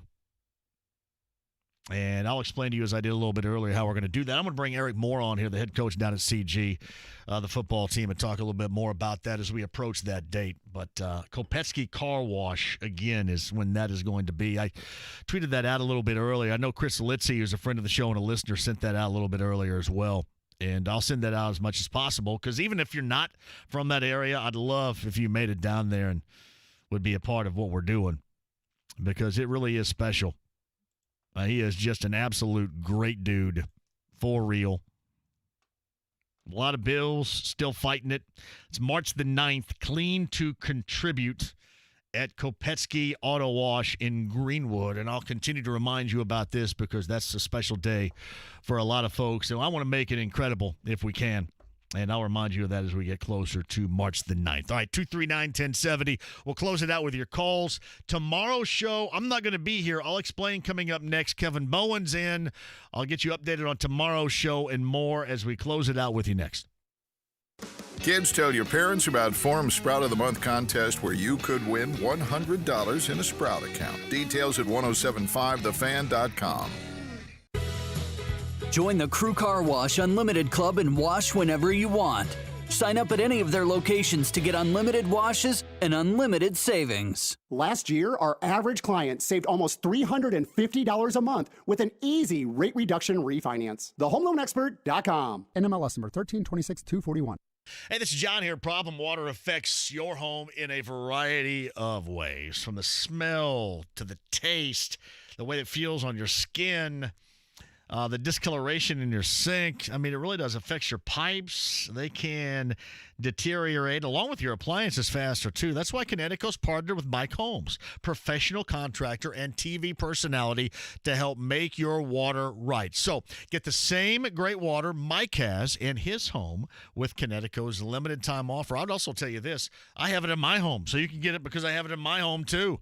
You can take $1,200 off your purchase of a Premier Series water softener at a K5 drinking water station, and that is going to make you have the best water. So Mike Holmes, me, Chris Denary, all love Connecticut and want to give you a great deal. Take advantage of it right now. The two locations, Northeast Side Castleton, Southside US 31 and Southport Road. The Connecticut Water app, download that to your smartphone or device today, or online, ConnecticutIndy.com.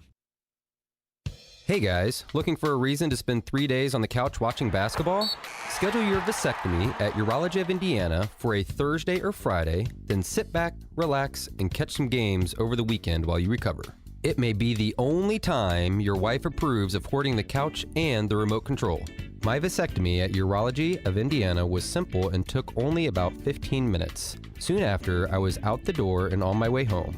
During my recovery, I took ibuprofen and was back in my office in 3 days. The docs at Urology of Indiana are board certified and perform vasectomies every day of the week, all year long. They are pros at what they do, and they have multiple vasectomy clinics, so chances are good there's one close to you. If you've been putting off your vasectomy, now is the time. You'll never have a better excuse to watch basketball. Call Urology of Indiana or visit vasectomyindy.com for information and to schedule an appointment. That's vasectomyindy.com.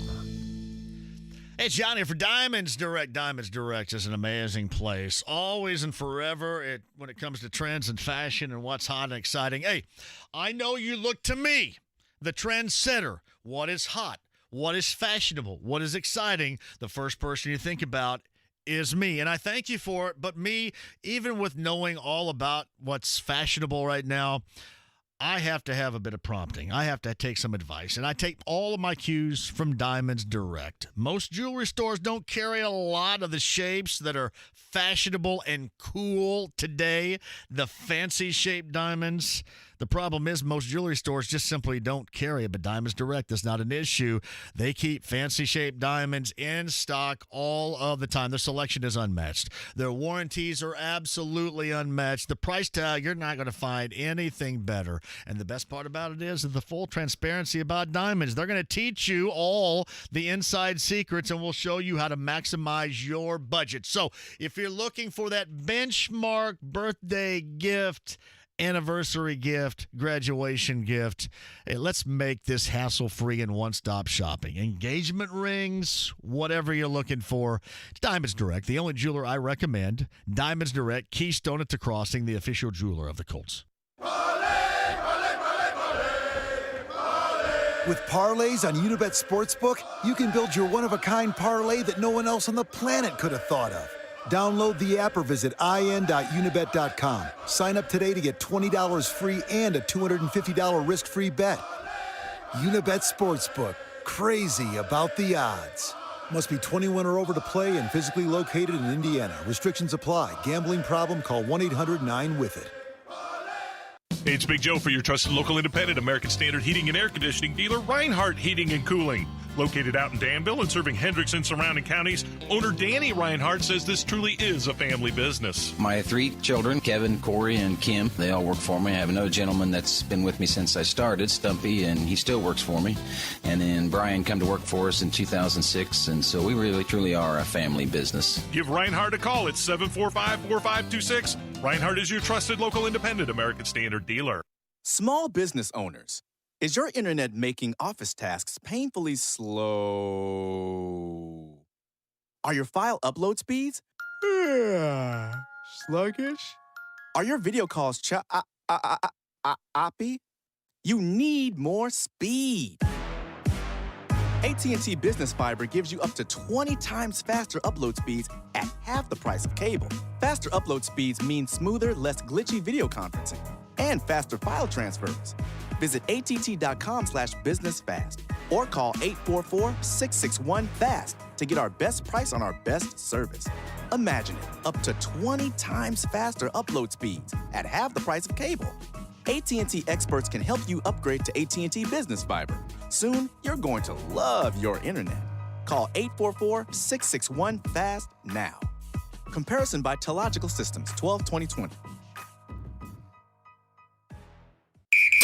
Soccer Saturday featuring Indy 11. If this is your football, this is your show. Saturday at 9 on The Fan. The Ride with JMV. Coming up, our conversation. 93.5 and 107.5. The Fan. Rob Blackman, Mark Adams, Paul Casaro, podcast 1075thefan.com. So T.Y. Hilton tweeted this out a little bit earlier today, actually within the hour. No matter where I go, no matter who I pick, the ghost is ready to work. Hashtag free agency. Does that sound like a guy that is going to stay or sound like a guy that is ready to leave? Does that sound like a guy that's already received an offer from the Colts and is not digging the offer and is going to go out on that open market. Does any of that make sense via that tweet? We'll talk about, actually, Kevin Bowen's going to talk about that tomorrow. My mom's got a doctor's appointment, so I'm going to head to Bloomington, actually Owensburg, later on tonight after I go to Westfield. That's always a really convenient drive, Westfield to Owensburg. So I'm going to do that tonight after a Laney game and then go down there and head to Bloomington, I think, tomorrow and see my man John Surdam down there. Best. John Surdam down in Bloomington. Kevin Bowen's in for me tomorrow. I'm back coming up on Wednesday. Pete is at 239-1070. Hello, Pete. Hey, how you doing? Great. Love Go the ahead. Show. Thank you, buddy. More of a question for, what was his name, Pacer Steve? Yes. Well, the two is, what did Miles Turner ever do to you, number one? But then number two would be, in his words, for the Pacers to progress, what would we get in a trade that would help this team progress? Yeah, and listen, that's tough to answer right now. I mean, clearly, and thank you, Pete, for the call and the hold. Thank you very much. I tell you what, call me back on Wednesday, and I'll let you get in even more. Hey, Patrick, can you call back on Wednesday? I got to run here. Can you do that? No, go ahead. Say it really quick. Go ahead. Say it really quick.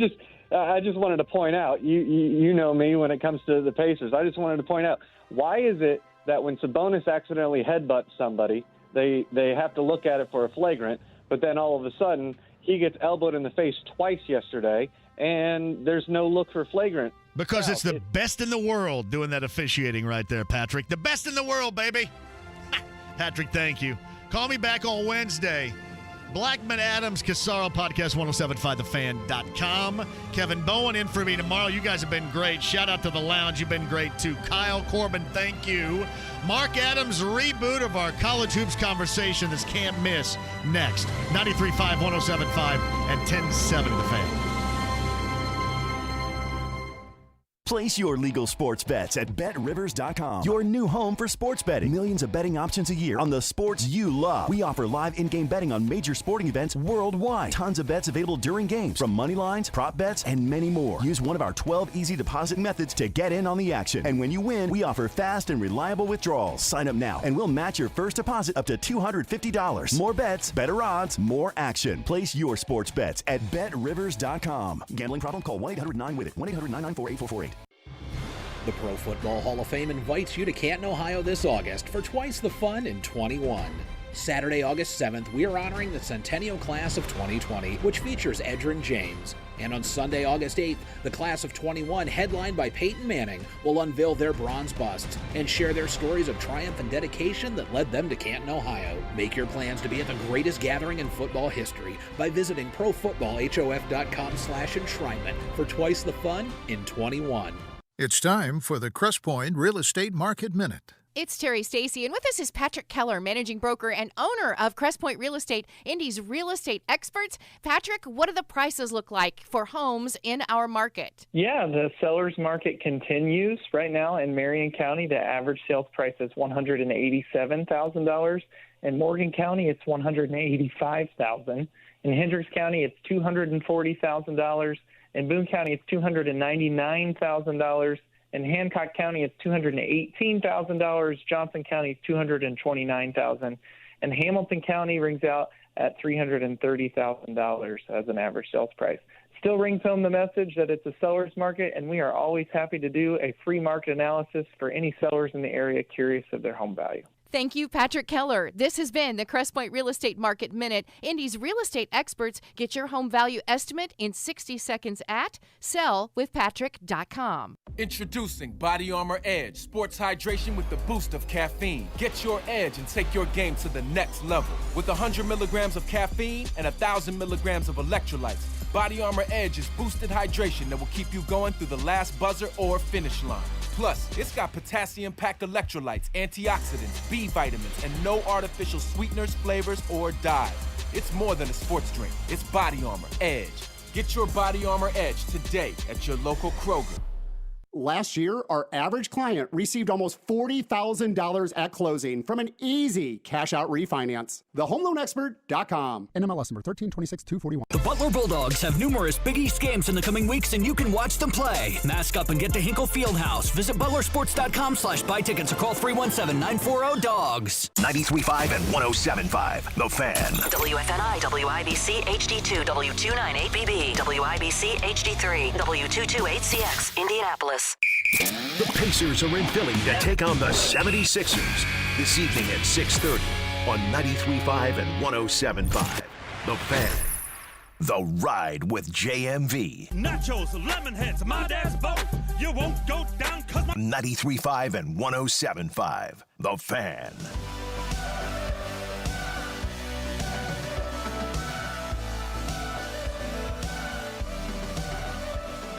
But we are so honored, proud, and happy to have him back because it is a great time of year to talk to our friend from ESPN, college basketball analyst Mark Adams on the Andy Moore Automotive Group hotline. It is great to have you back, Mark. How are you?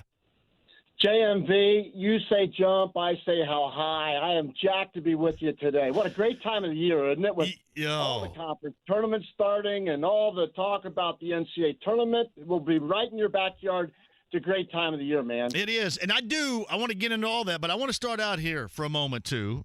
Your friend and mine, Greg Lansing, and I saw Jeff